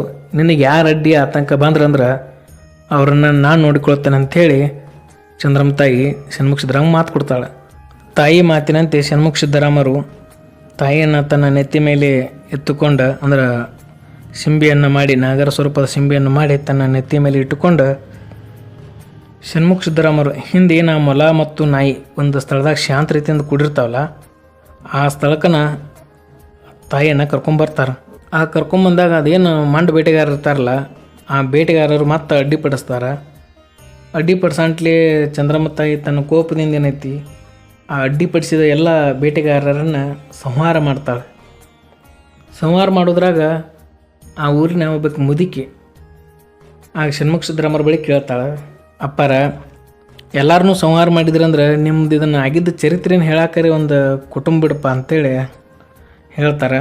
ಷಣ್ಮುಖ ಸಿದ್ದರಾಮರು ತಾಯಿ ಮುಂದೆ ಹೇಳಿದಾಗ ತಾಯಿ ಆತಂತೇಳಿ ಈ ಚರಿತ್ರೆಯನ್ನು ಹೇಳಕ್ಕೆ ಅಂದರೆ ಒಂದು ಕುಟುಂಬನ ಬಿಡ್ತಂತೇಳಿ ಆ ಉತ್ತಮ ಕುಟುಂಬವನ್ನು ಬಿಡ್ತಾಳು. ಹೀಗೆ ಅದೆಲ್ಲ ಆ ಮಂಡ ಬೇಟೆಗಾರರು ಏನಿರ್ತಾರಲ್ಲ, ಅಡ್ಡಿ ಆತಂಕ ಮಾಡಿದ ಬೇಟೆಗಾರನ್ನೆಲ್ಲ ಸಂಹಾರ ಮಾಡ್ತಾಳೆ ತಾಯಿ. ಮುಂದೆ ಬೇಟೆ ಎಲ್ಲರನ್ನೂ ಸಂಹಾರ ಮಾಡಿದಾಗ ಅದೇನು ಷಣ್ಮುಖ ಸಿದ್ದರಾಮರು ಇಷ್ಟಪಟ್ಟಿದ್ದೊಂದು ಸ್ಥಳ ಇರ್ತೈತ್ಲೆ, ಆ ಸ್ಥಳದಾಗ ಏನೈತ್ಲೆ ತಾಯಿಯನ್ನು ಪ್ರತಿಷ್ಠಾಪನೆ ಮಾಡ್ತಾರೆ. ತಾಯಿ ಪ್ರತಿಷ್ಠಾಪನೆ ಮಾಡಿದಾಗ ಆ ಪ್ರತಿಷ್ಠಾಪನೆ ಮಾಡಿದ ಸ್ಥಳದಲ್ಲಿ ತಾಯಿಯ ಮೂಲ ಗದ್ದಿಗೆ ಆಗ್ತದೆ. ಆ ಗದ್ದಿಗೆ ಆಗೋ ಸಂದರ್ಭದಾಗ ತಾಯಿ ಏನು ಹೇಳ್ತಾಳೆ ಅಂದ್ರೆ, ಇದೇನು ಹಿಂದೆ ಹೇಳ್ತಾಳೆ 11 ಮಂದಿಗೆ ವರ ಕೊಡ್ತಾನೆ ಅಂತೇಳಿ, ಆ ವರ ಕೊಡ್ತನು ಈ ಬಬಲಾದಿ ಮಠಗಳಿಗೆ ಯಾರು ನಡ್ಕೋತಾರಲ್ಲ ಅವರೆಲ್ಲ ಇಷ್ಟಾರ್ಥಗಳನ್ನು ನಾನು ಈಡೇರಿಸ್ತೀನಿ ಅಂಥೇಳಿ ಚಂದ್ರಮ್ಮ ತಾಯಿ ಅಲ್ಲಿ ಕೂಡಿರುವಷ್ಟು ಸಮೂಹಕ್ಕೆ ಹೇಳ್ತಾಳು. ಹೇಳಿ ಚಂದ್ರಮ್ಮ ತಾಯಿಯ ಗದ್ದಿಗೆಯನ್ನು ಪ್ರತಿಷ್ಠಾಪನೆ ಆಗ್ತದೆ. ಷಣ್ಮುಖ ಸಿದ್ದರಾಮರ ಇಚ್ಛೆ ಅಂತ ಬಬಲಾದಿ ಊರಿನಾಗ ಬಬಲಾದಿ ಮಠ ಸ್ಥಾಪನೆ ಆಗ್ತದೆ. ಚಿಕ್ಕ ಅಜ್ಜನ ಮರಣ. ಮರಣ ಎಂಬುದು ಸಾಧಕರಿಗೆ ಮಹಾನವಮಿ ಇದ್ದಂತೆ ಕಾಣಯ್ಯ. ನಾವು ಇದ್ದಾಗ ಮರಣ ಬಾರದು, ಮರಣ ಬಂದಾಗ ನಾವೇ ಇರುವುದಿಲ್ಲವಯ್ಯ. ಹುಟ್ಟು ಸಾವು ಚಕ್ರಗಳ ಪಯಣದಲ್ಲಿ ಬದುಕು ಒಂದು ಮೌಲ್ಯವಾಗಿರಬೇಕು. ಮರುಳ ಚಿಕ್ಕಯ್ಯ ಎಂಬ ನಾಣ್ಣುಡಿಯಂತೆ ಚಿಕ್ಕ ಅಜ್ಜನು ತ್ರಿಕಾಲಜ್ಞಾನಿಯಾಗಿದ್ದು ಕಾಲಜ್ಞಾನದ ಈ ಬಬಲಾದಿ ಮಠದ ಕಾಲಜ್ಞಾನದ ಪಂಡಿತನಾಗಿದ್ದ. ಚಿಕ್ಕ ಅಜ್ಜ ಬಬಲಾದಿ ಮಠ ಸ್ಥಾಪನೆಯ ನಂತರ ಬಬಲಾದಿ ಮತ್ತು ಸಾರವಾಡ ಗ್ರಾಮದಲ್ಲಿ ಎರಡೂ ಗ್ರಾಮದಾಗ ಕೆಲವು ದಿನ ಅಲ್ಲಿರುವುದು ಕೆಲವು ದಿನ ಇಲ್ಲಿರುವುದು ಹೀಗೆ ತನ್ನ ಜೀವನವನ್ನು ನಡೆಸ್ತಿದ್ದ. ಹೀಗೆ ಕೆಲವು ವರ್ಷಗಳ ನಂತರ ಚಿಕ್ಕ ಅಜ್ಜನ ಅಜ್ಜ ಅಂದರೆ ಷಣ್ಮುಖ ಸಿದ್ದರಾಮರ ತಂದೆ ನಾಗಲಿಂಗ ಅಜ್ಜ ವಯಸ್ಸಾಗಂಟೆ ತೀರ್ಕೊತಾರೆ. ತೀರ್ಕೊಂಡಾಗ ಒಬ್ಬ ಸನ್ಯಾಸಿ ಆದವರು ಮತ್ತು ಒಂದು ಮರಳಿ ನಾ ಊರಿಗೆ ಬರಂಗಿಲ್ಲತ್ತ ಅಂದವ್ರು ಷಣ್ಮುಖ ಸಿದ್ದರಾಮರು ಸಾರವಾಡ ಗ್ರಾಮದಾಗ ಬಂದು ಅವ್ರ ತಂದೆ ಕಾರ್ಯಗಳನ್ನು ಮಾಡದಿದ್ದಾಗ ಚಿಕ್ಕ ಅಜ್ಜನ ಅವರ ಅಜ್ಜನಾದ ನಾಗಲಿಂಗ ಅಜ್ಜನ ಎಲ್ಲ ಕಾರ್ಯವನ್ನು ಚಿಕ್ಕ ಅಜ್ಜರು ಮಾಡ್ತಾರೆ. ಹೀಗೆ ಅಜ್ಜರೆಲ್ಲ ಕಾರ್ಯವನ್ನು ಮುಗಿಸಿ ಚಿಕ್ಕ ಅಜ್ಜ ಏನು ತನ್ನ ಕುಟುಂಬ ಇರ್ತದೆ ತನ್ನ ಕುಟುಂಬನ ಸಾರವಾಡ ಗ್ರಾಮದಿಂದ ಬಬಲಾದಿ ಊರಿಗೆ ಕರೆದುಕೊಂಡು ಬಂದು ಬಬಲಾದಿ ಊರಾಗ ಇರ್ತಾರೆ. ಆದರೆ ಚಿಕ್ಕ ಅಜ್ಜ ಏನು ಮಾಡ್ತಾನಂದ್ರೆ ಸಾರವಾಡ ಊರದಾಗೂ ಕೆಲವು ದಿನ ಇರೋದು, ಬಬಲಾದಿವ್ರಿಗೆ ಹೋಗಿ ಬರೋದು, ಹೀಗೆ ತನ್ನ ಕುದುರೆ ಮೇಲೆ ಹೋಗೋದು ಬರೋದು ಮಾಡ್ತಿರ್ತಾನೆ. ಮತ್ತು ಚಿಕ್ಕ ಅಜ್ಜ ಕಾಲಜ್ಞಾನಿ ಇರ್ತಾನೆ. ಕಾಲಜ್ಞಾನಿ ಆದವಂಗೆ ತನ್ನ ಮುಂದಿನ ಭವಿಷ್ಯನೂ ಗೊತ್ತಿರ್ತೈತೆ ಅವಂಗೆ, ಅವ ಯಾವಾಗ ಸಾಯ್ತಾನೋ ಅನ್ನೋದು ಅವ್ಗೆ ಗೊತ್ತಿರ್ತೈತಿ. ಸಾವು ಬಂದ ಎಲ್ಲಿ ಆಕೈತಿ ನನ್ನ ಸಾವ ಹೆಂಗೆ ಆಕೈತಿ ಅನ್ನೋದು ಎಲ್ಲನೂ ತಿಳ್ಕೊಂಡಿರ್ತಾನೆ ಚಿಕ್ಕ ಅಜ್ಜ. ಹೀಗೆ ತಿಳ್ಕೊಂಡಿದ್ದ ಸಮಯದಾಗ ಚಿಕ್ಕ ಅಜ್ಜನ ಮರಣದ ಸಮಯ ಬಂದುಬಿಡ್ತೈತಿ. ಮರಣದ ಸಮಯ ಬಂದಾಗ ನನ್ನ ಎಲ್ಲ ಜನ್ಮದಾಗ ದುರ್ಗಾಮಾತೆಯಿಂದ ನನ್ನ ಮರಣ ಆಗಿದೆ, ಈ ಒಂದು ಜನ್ಮದಾಗರೆ ನನ್ನ ಇಚ್ಛೆಯಿಂದರೆ ಮರಣ ಆಗಲಿ ಅಂದ್ರೆ ನಾನು ಜೀವಂತ ಸಮಾಧಿ ಆಗಲಿ ಅಂತೇಳಿ ಚಿಕ್ಕ ಅಜ್ಜ ಯೋಚನೆ ಮಾಡ್ತಾನೆ. ಬಬಲಾದಿ ಊರಿನಿಂದ ಸಾರವಾಡಕ್ಕೆ ಬರೋ ಸಮಯದಾಗ ಬಬಲಾದಿ, ಕಾಕಂಡ್ಕಿ, ಬಬಲೇಶ್ವರ ಈ 3 ಊರು ಕೂಡುವ ಒಂದು ಜಾಗದಾಗ ಬಂದಾಗ ದುರ್ಗಾಮಾತೆ ಧ್ವನಿಗೋಚರ ಆಕೈತಿ. ದುರ್ಗಾಮಾತೆ ಧ್ವನಿಗೋಚರ ಆದಾಗ ಅಂದ್ರೆ ಸಾವಿನ ಸಮಯ ಬಂದಾಗ ಒಳಗೆ ಚಿಕ್ಕ ಅಜ್ಜನ ಹೇಳ್ತಾನು, ತಾಯಿ ಈ ಒಂದು ಜನ್ಮದಾಗಂಟು ನನ್ನ ಇಚ್ಛೆಯಿಂದ ನಾ ಮರಣ ಹೊಂತಾನ ಅಂತೇಳಿ ಆ 3 ಊರು ಸೀಮೆಯಾಗ ಏನೈತಿ ಚಿಕ್ಕ ಅಜ್ಜ ಅಂದ್ರೆ ಮಣ್ಣಿನ ರಾವಿಯಿಂದ ಕೂಡಿದ ಒಂದು ಸ್ಥಳ ಇರ್ತೈತಿ. ಆ ರಾವಿ ಇರೋ ಸ್ಥಳದಾಗ ಏನೈತಿ ಚಿಕ್ಕ ಅಜ್ಜ ಜಿಗಿದು ಬಿಡ್ತಾನೆ, ಅಂದ್ರೆ ಜೀವಂತ ಸಮಾಧಿ ಆಗಿಬಿಡ್ತಾನೆ. ಆದರೆ ಚಿಕ್ಕ ಅಜ್ಜ ಏನಂದಿರ್ತಾನಂದ್ರೆ ನನ್ನ ಸಮಾಧಿ ಇಲ್ಲೇ ಐತೆ ಅಂಥೇಳಿ ಯಾರಿಗೂ ಗೊತ್ತಾಗಬಾರ್ದು ಅಂಥೇಳಿ ಚಿಕ್ಕ ಅಜ್ಜ ಈ ನಿರ್ಧಾರ ಮಾಡಿರ್ತಾನು. ಬಟ್ ಆದರೆ ವಿಧಿ ಆಟ ಏನೈತಿ, ಚಿಕ್ಕ ಅಜ್ಜ ನೀವು ಮಣ್ಣಿನ ರಾವಿಯಾಗ ಏನು ಮರಣಿಸ್ತಾನಲ್ಲ ಅವ್ರು ತಲೆ ಕೂದಲು ಕಂಡು ಬರ್ತಾವೆ. ತಲೆ ಕೂದಲು ಕಂಡು ಬರಂಟ್ಲಿ ಬಬಲಾದಿ ಸ್ಥಾಪನೆಗೆ ಏನು ಮೂಲ ಸಹಾಯಕನಾಗಿರ್ತಾನೆ ಚಿಕ್ಕ ಅಜ್ಜನ ಸಾವೇ ಒಂದು ವಿಚಿತ್ರವಾಗಿ ಬಿಡುತ್ತದೆ. ಆಗ ಚಿಕ್ಕ ಅಜ್ಜನ ಸಾವಿನ ಬಗ್ಗೆ ಷಣ್ಮುಖ ಸಿದ್ದರಾಮರ ಬಳಿ ಬಂದು ಹೇಳ್ತಾರೆ. ಆಗ ಷಣ್ಮುಖ ಸಿದ್ದರಾಮರು ತಮ್ಮ ಕಾಲಜ್ಞಾನದ ಅಂದ್ರೆ ದಿವ್ಯ ಜ್ಞಾನದಿಂದ ಚಿಕ್ಕ ಅಜ್ಜ ಮರಣ ಹೊಂದ್ಯಾನ ಅಂಥೇಳಿ ತಿಳ್ಕೊಂಬಿಟ್ಟಿರ್ತಾರೆ. ತಿಳ್ಕೊಂಡ ಮೇಲೆ ಏನೈತಿ ಅವೇನು ಕೂದಲು ಕಂಡು ಬಂದಿರ್ತಾವಲ್ಲ ಇದರ ಗುರುತಾಗಿ ಬಬಲಾದಿ ಮಠದಾಗ ಬೋಳು ತೆಂಗಿನಕಾಯಿನ ಹೊಡಿತಾರೆ. ಎಲ್ಲ ಬಬಲಾದಿ ಮಠದಾಗ ಕಡ್ಡಾಯವಾಗಿ ಬೋಳು ತೆಂಗಿನಕಾಯಿ ಹೊಡೆಯಬೇಕು. ಈಗ ಯಾಕೆ ಹೊಡಿಬೇಕಪ್ಪ ಅಂದ್ರೆ ಅದು ಚಿಕ್ಕಯ್ಯನ ಗುರುತಾಗಿ. ಅಂದ್ರೆ ತೆಂಗಿನಕಾಯಿ ಅರ್ಥ ಅಂದ್ರೆ ಎಲ್ಲ ಶೂನ್ಯ. ಇಲ್ಲಿ ಮನುಷ್ಯ ಹುಟ್ಟಿದಾಗೂ ಏನೂ ತರಂಗಿಲ್ಲ, ಒಯ್ಯಾಗೂ ಏನು ಸತ್ತಾಗೂ ಏನೂ ಒಯ್ಯಂಗಿಲ್ಲ. ಮನುಷ್ಯ ಹುಟ್ಟಿದಾಗೂ ಏನೂ ತರಲ್ಲ, ಸತ್ತಾಗೂ ಏನೂ ಒಯ್ಯಂಗಿಲ್ಲ ಎಂಬ ಕಾರಣದಿಂದ ತೆಂಗಿನಕಾಯನ್ನು ಈ ಬಬಲಾದಿ ಮಠದಾಗ ಬೋಳು ತೆಂಗಿನಕಾಯಿನ ಹೊಡಿತಾರೆ. ಜೀವನ ಒಂದು ನಸ್ವರ, ದೇವರು ಆಡಿಸಿದ ಆಟದಂತೆ ಆಡಬೇಕು ನಾವು ಒಬ್ಬ ಪಾತ್ರಧಾರನಾಗಿ ಅಂಥೇಳಿ ಚಿಕ್ಕ ಅಜ್ಜನ ಮಾತಿನಾಗ ಈ ಬೋಳು ತೆಂಗಿನಕಾಯಿ ಅರ್ಥದ. ಅದೇ ರೀತಿ ಚಿಕ್ಕ ಅಜ್ಜನ ಸಾವು ಒಂದು ವಿಚಿತ್ರ ಮತ್ತು ಒಂದು ಇತಿಹಾಸವಾಗ್ತದೆ. ಬಬಲಾದಿ ಮಠವನ್ನು ಗಂಡು ಮಕ್ಕಳು ಯಾಕೆ ಆಳುತ್ತಿಲ್ಲ? ಚಿಕ್ಕಪಡಸಲಿಗೆಯಲ್ಲಿ ಒಂದು ಬಬಲಾದಿ ಮಠ ಸ್ಥಾಪನೆ ಆಗ್ತದೆ. ಶಿವರುದ್ರಾಯಜ್ಜನಿಂದ ಚಿಕ್ಕಪಡಸಲಿಗೆಯಲ್ಲಿ ಒಂದು ಬಬಲಾದಿ ಮಠ ಸ್ಥಾಪನೆ ಆಗ್ತದೆ. ವಿಧಿಯ ಆಟಕ್ಕೆ ಒಂದು ಲೆಕ್ಕ, ಬದುಕಿನ ಆಟಕ್ಕೆ ಒಂದು ಲೆಕ್ಕ. ಆ ಆಟ ಈ ಆಟ, ಬದುಕೇ ಒಂದು ಸೂತ್ರಧಾರಿಯ ಆಟ, ಮರುಳ ಚಿಕ್ಕಯ್ಯ ಎಂಬ ನಾಣ್ಣುಡಿಯಂತೆ ಚಿಕ್ಕಯ್ಯಜ್ಜ ಏನು ಚಂದ್ರಮ್ಮ ತಾಯಿ ದರ್ಶನ ಮಾಡಿರ್ತಾನಲ್ಲ, ಆಗ ಚಂದ್ರಮ್ಮ ತಾಯಿ ಏನು 11 ಮಂದಿಗೆ ವರ ಕೊಟ್ಟಿರ್ತಾರಲ್ಲ, ತ್ರಿಕಾಲ ಸಿದ್ಧಿಯನ್ನು ಏನು ಕೊಟ್ಟಿರ್ತಾಳೆ ತಾಯಿ, ಈ ತಾಯಿಯ ಆಂತರಿಕವಾದ ಆಶೀರ್ವಾದದ ವಿಷಯವನ್ನು ಷಣ್ಮುಖ ಸಿದ್ದರಾಮರು ಮತ್ತು ಚಿಕ್ಕಯ್ಯಜ್ಜರು ಮಾತ್ರ ಅರ್ಥ ಮಾಡ್ಕೋತಾರೆ. ಇದೇನು ಆಂತರಿಕವಾದ ವಿಷಯವನ್ನು ಏನು ಅರ್ಥ ಮಾಡ್ಕೋತಾರಲ್ಲ, ಇಲ್ಲಿ ಷಣ್ಮುಖ ಸಿದ್ದರಾಮರಿಗೆ ಮುಂದಿನ ಭವಿಷ್ಯ ತಿಳ್ಕೊಂಡು ಬಿಟ್ಟಿರ್ತಾರೆ. ಆಗ ಷಣ್ಮುಖ ಸಿದ್ದರಾಮರು ಒಬ್ಬ ಸನ್ಯಾಸಿ ಸ್ಥಾನದಲ್ಲಿ ನಿಂತುಕೊಂಡು, ಬಟ್ ಅವ್ರ ಸಂಸಾರಿ ಆದ್ರೂ ಅವರು ಸನ್ಯಾಸಿ ಸ್ಥಾನದಲ್ಲಿ ನಿಂತುಕೊಂಡು ಅವರ ಇಚ್ಛೆಯಂತೆ ಬಬಲಾದಿ ಊರಾಗ ಬಬಲಾದಿ ಮಠವನ್ನು ಸ್ಥಾಪನೆ ಮಾಡ್ತಾರೆ. ಚಂದ್ರಮ್ಮ ತಾಯಿಯ ವರದಂತೆ 11 ಮಂದಿಗೆ ಮಾತ್ರ ವರ ಎಂಬುದು ತಿಳಿದುಕೊಂಡು ಷಣ್ಮುಖ ಸಿದ್ದರಾಮರು ಏನು ಹೇಳ್ತಾರಲ್ಲ, ನಾನೇ 11ನೇವನಾಗಿ ಜನಿಸುತ್ತೇನೆ, ಅದರ ಮುಂದೆ ಯಾರೂ ಗಂಡು ಮಕ್ಕಳು ಬಬಲಾದಿ ಮಠದ ಆಡಳಿತವನ್ನು ಮಾಡಂಗಿಲ್ಲ ಅಂತ ಹೇಳ್ತಾರೆ. ಚಿಕ್ಕಯ್ಯಜ್ಜ ಒಬ್ಬ ಸನ್ಯಾಸಿನ, ಯಾಕಂದ್ರೆ ಮದುವೆ ಆಗಿಲ್ಲ ಅಂದ್ರೆ ಅವ್ನು ಸನ್ಯಾಸಿನ. ಆದ್ರೆ ಅವ್ನು ಸಂಸಾರಿ ಸ್ಥಾನದಾಗ ನಿಂತು ಏನು ಯೋಚನೆ ಮಾಡ್ತಾನಂದ್ರೆ ಬಬಲಾದಿ ಮಠ ಸ್ಥಾಪನೆಗೆ ಏನು ಸಹಾಯ ಇರ್ತಾನೆ ಚಿಕ್ಕಯ್ಯಜ್ಜ. ಚಂದ್ರಮ್ಮ ತಾಯಿಯ ಮಾತಿನಂತೆ 11 ಮಂದಿ ವರ ಆಗಂಟ್ಲಿ ಏನೈತ್ಲೆ ಈ ಬಬಲಾದಿ ಮಠ ಇಲ್ಲೇ ನಿಂದಿರಬಾರ್ದು, ಇವ್ರ ವಂಶ ಮುಂದೆ ಬೆಳೆಯಲಿ ಅಂಥೇಳಿ ಒಂದು ಉಪಾಯ ಮಾಡ್ತಾನೆ. ಬಬಲಾದಿ ಮಠವನ್ನು ಆಡಳಿತ ಮಾಡಿದ್ರೆ ನಮ್ಮ ವಂಶಂಟರು ಬೆಳೆಯಂಗಿಲ್ಲ.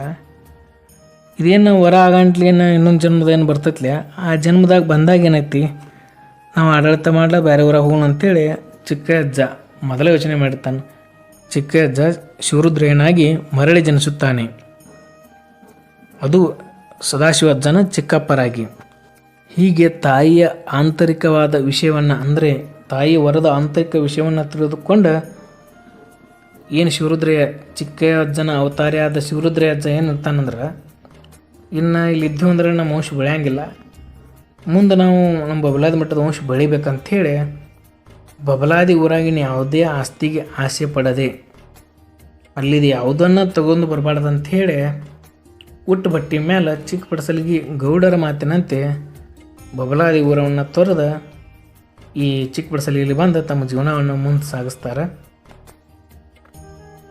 ಆದರೆ ಶಿವರುದ್ರಯ್ಯಜ್ಜ ತನ್ನ ಜೀವಿತಾವಧಿಯಾಗ ಏನು ಹೇಳ್ತಾನಂದ್ರೆ, ತನ್ನ ಮಕ್ಕಳಿಗಾಗಲಿ ಮೊಮ್ಮಕ್ಕಳಿಗಾಗಲಿ ಮುಂದೆ ಯಾರೇ ಆದ್ರೂ ಬಬಲಾದಿ ಮಠದ ಆಸ್ತಿಯ ಆಸೆಗಾಗಿ ಯಾರೂ ಬಬಲಾದಿ ಮಠಕ್ಕೆ ವಾಪಸ್ ಹೋಗಬೇಡ್ರಿ, ಅದು ಭಕ್ತರಿಂದ ಭಕ್ತರಿಗಾಗಿ ಭಕ್ತರಿಗೋಸ್ಕರ ಸ್ಥಾಪನೆ ಆದ ಮಠ, ಅದನ್ನು ಭಕ್ತರನ್ನು ನೋಡ್ಕೋಬೇಕು.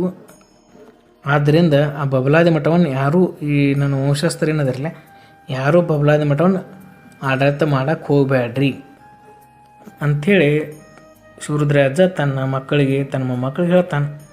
ಅದೇ ಮಾತಿನಂತೆ ಇಲ್ಲಿವರೆಗೂ ಯಾರೂ ಬಬಲಾದಿ ಮಠದ ಆಡಳಿತ ಮಾಡೋಕ್ಕೆ ಚಿಕ್ಕಪಡಸಲಿಗೆ ಅವ್ರು ಯಾರೂ ಹೋಗಿಲ್ಲ, ಮುಂದೆ ಹೋಗುವುದಿಲ್ಲ. ಕೆಲವು ಸಂದರ್ಭದಾಗ ಅಲ್ಲಿ ಜಗಳ ನ್ಯಾಯ ಆದಾಗೂ ಬಬಲಾದಿ ಊರಿನ ಹಿರಿಯರು ಬಂದು ಕೇಳಿದ್ರೂ ಇಲ್ಲಿನ ಏನು ವಂಶಸ್ಥರದಾರಲ್ಲ ಯಾರೂ ಅಲ್ಲಿ ಹೋಗಿಲ್ಲ, ಮುಂದಾದ್ರೂ ಹೋಗುವುದಿಲ್ಲ. ಆದರೆ ಇದೆಲ್ಲ ಆದ ನಂತರ ಸದಾಶಿವಮೂರ್ತಿಯಾಗೂ ಮಕ್ಕಳಾಗಲಿಲ್ಲ, ಎರಡನೇ ಗಂಗಾಧರ್ಗೂ ಮಕ್ಕಳಾಗಲಿಲ್ಲ, ಎರಡನೇ ಶಿವರುದ್ರಿಗೂ ಮಕ್ಕಳಾಗಲಿಲ್ಲ. ಮತ್ತು ಶಿವರುದ್ರ ಅಜ್ಜ ಅಂಟರು ಅಲ್ಲಿದ್ದ ಆಡಳಿತನ ಬೇಡ ಅಂಥೇಳಿ ಚಿಕ್ಕ ಬಡ್ಸಲಿಗೆ ಬಂದ. ಮುಂದೆ ಬರಂಟ್ಲಿ ಮತ್ತು ಸದಾಶಿವ ಅಜ್ಜನ ನಂತರ ಮತ್ತು ಅವ್ರಿಗೇನು ಮಕ್ಕಳು ಆಗೋದಿಲ್ಲ. ಮತ್ತು ಆಡಳಿತ ಮಾಡೋಕೆ ವಂಶಸ್ಥರು ಯಾರು ಹೋಗಲಿಲ್ಲ ಅಂದ್ರೆ ಮತ್ತು ಆಡಳಿತ ನಿಂತು ಬಿಡ್ತಾರೆ. ಬಬಲಾದಿ ಮಠವನ್ನು ನಿಜವಾಗಿ ಭಕ್ತರೇ ಆಡಳಿತ ಮಾಡಬೇಕಾಗಿತ್ತು. ಆದರೆ ಆಗಿನ ಸಮಯದಾಗ ಊರಿನ ಭಕ್ತರೆಲ್ಲರೂ ಒಂದು ನಮಗೆ ಸಾಧ್ಯವಿಲ್ಲಪ್ಪ ಅಂಥೇಳಿ ತಲೆ ಮೇಲೆ ಕೈ ಇಟ್ಟು ಕುಂತಾಗ ಈ ಬಬಲಾದಿ ಮಠದ ಮೂಲ ಪುರುಷನಾದಂಥ ಅಂದ್ರೆ ಷಣ್ಮುಖ ಸಿದ್ದರಾಮನ ತಂದೆ ನಾಗಲಿಂಗಜ್ಜ ಏನಿರ್ತಾನಲ್ಲ, ಅವರು ವಂಶಸ್ಥರನ್ನ ಅಂದ್ರೆ ಅವ್ರ ಅಂತಾಮ್ರನೆತ್ಲಿಯ ಈ ಬಬಲಾದಿ ಮಠನ ಆಡಳಿತ ಮಾಡಕ್ಕೆ ಕರ್ಕೊಂಬರ್ತಾರೆ.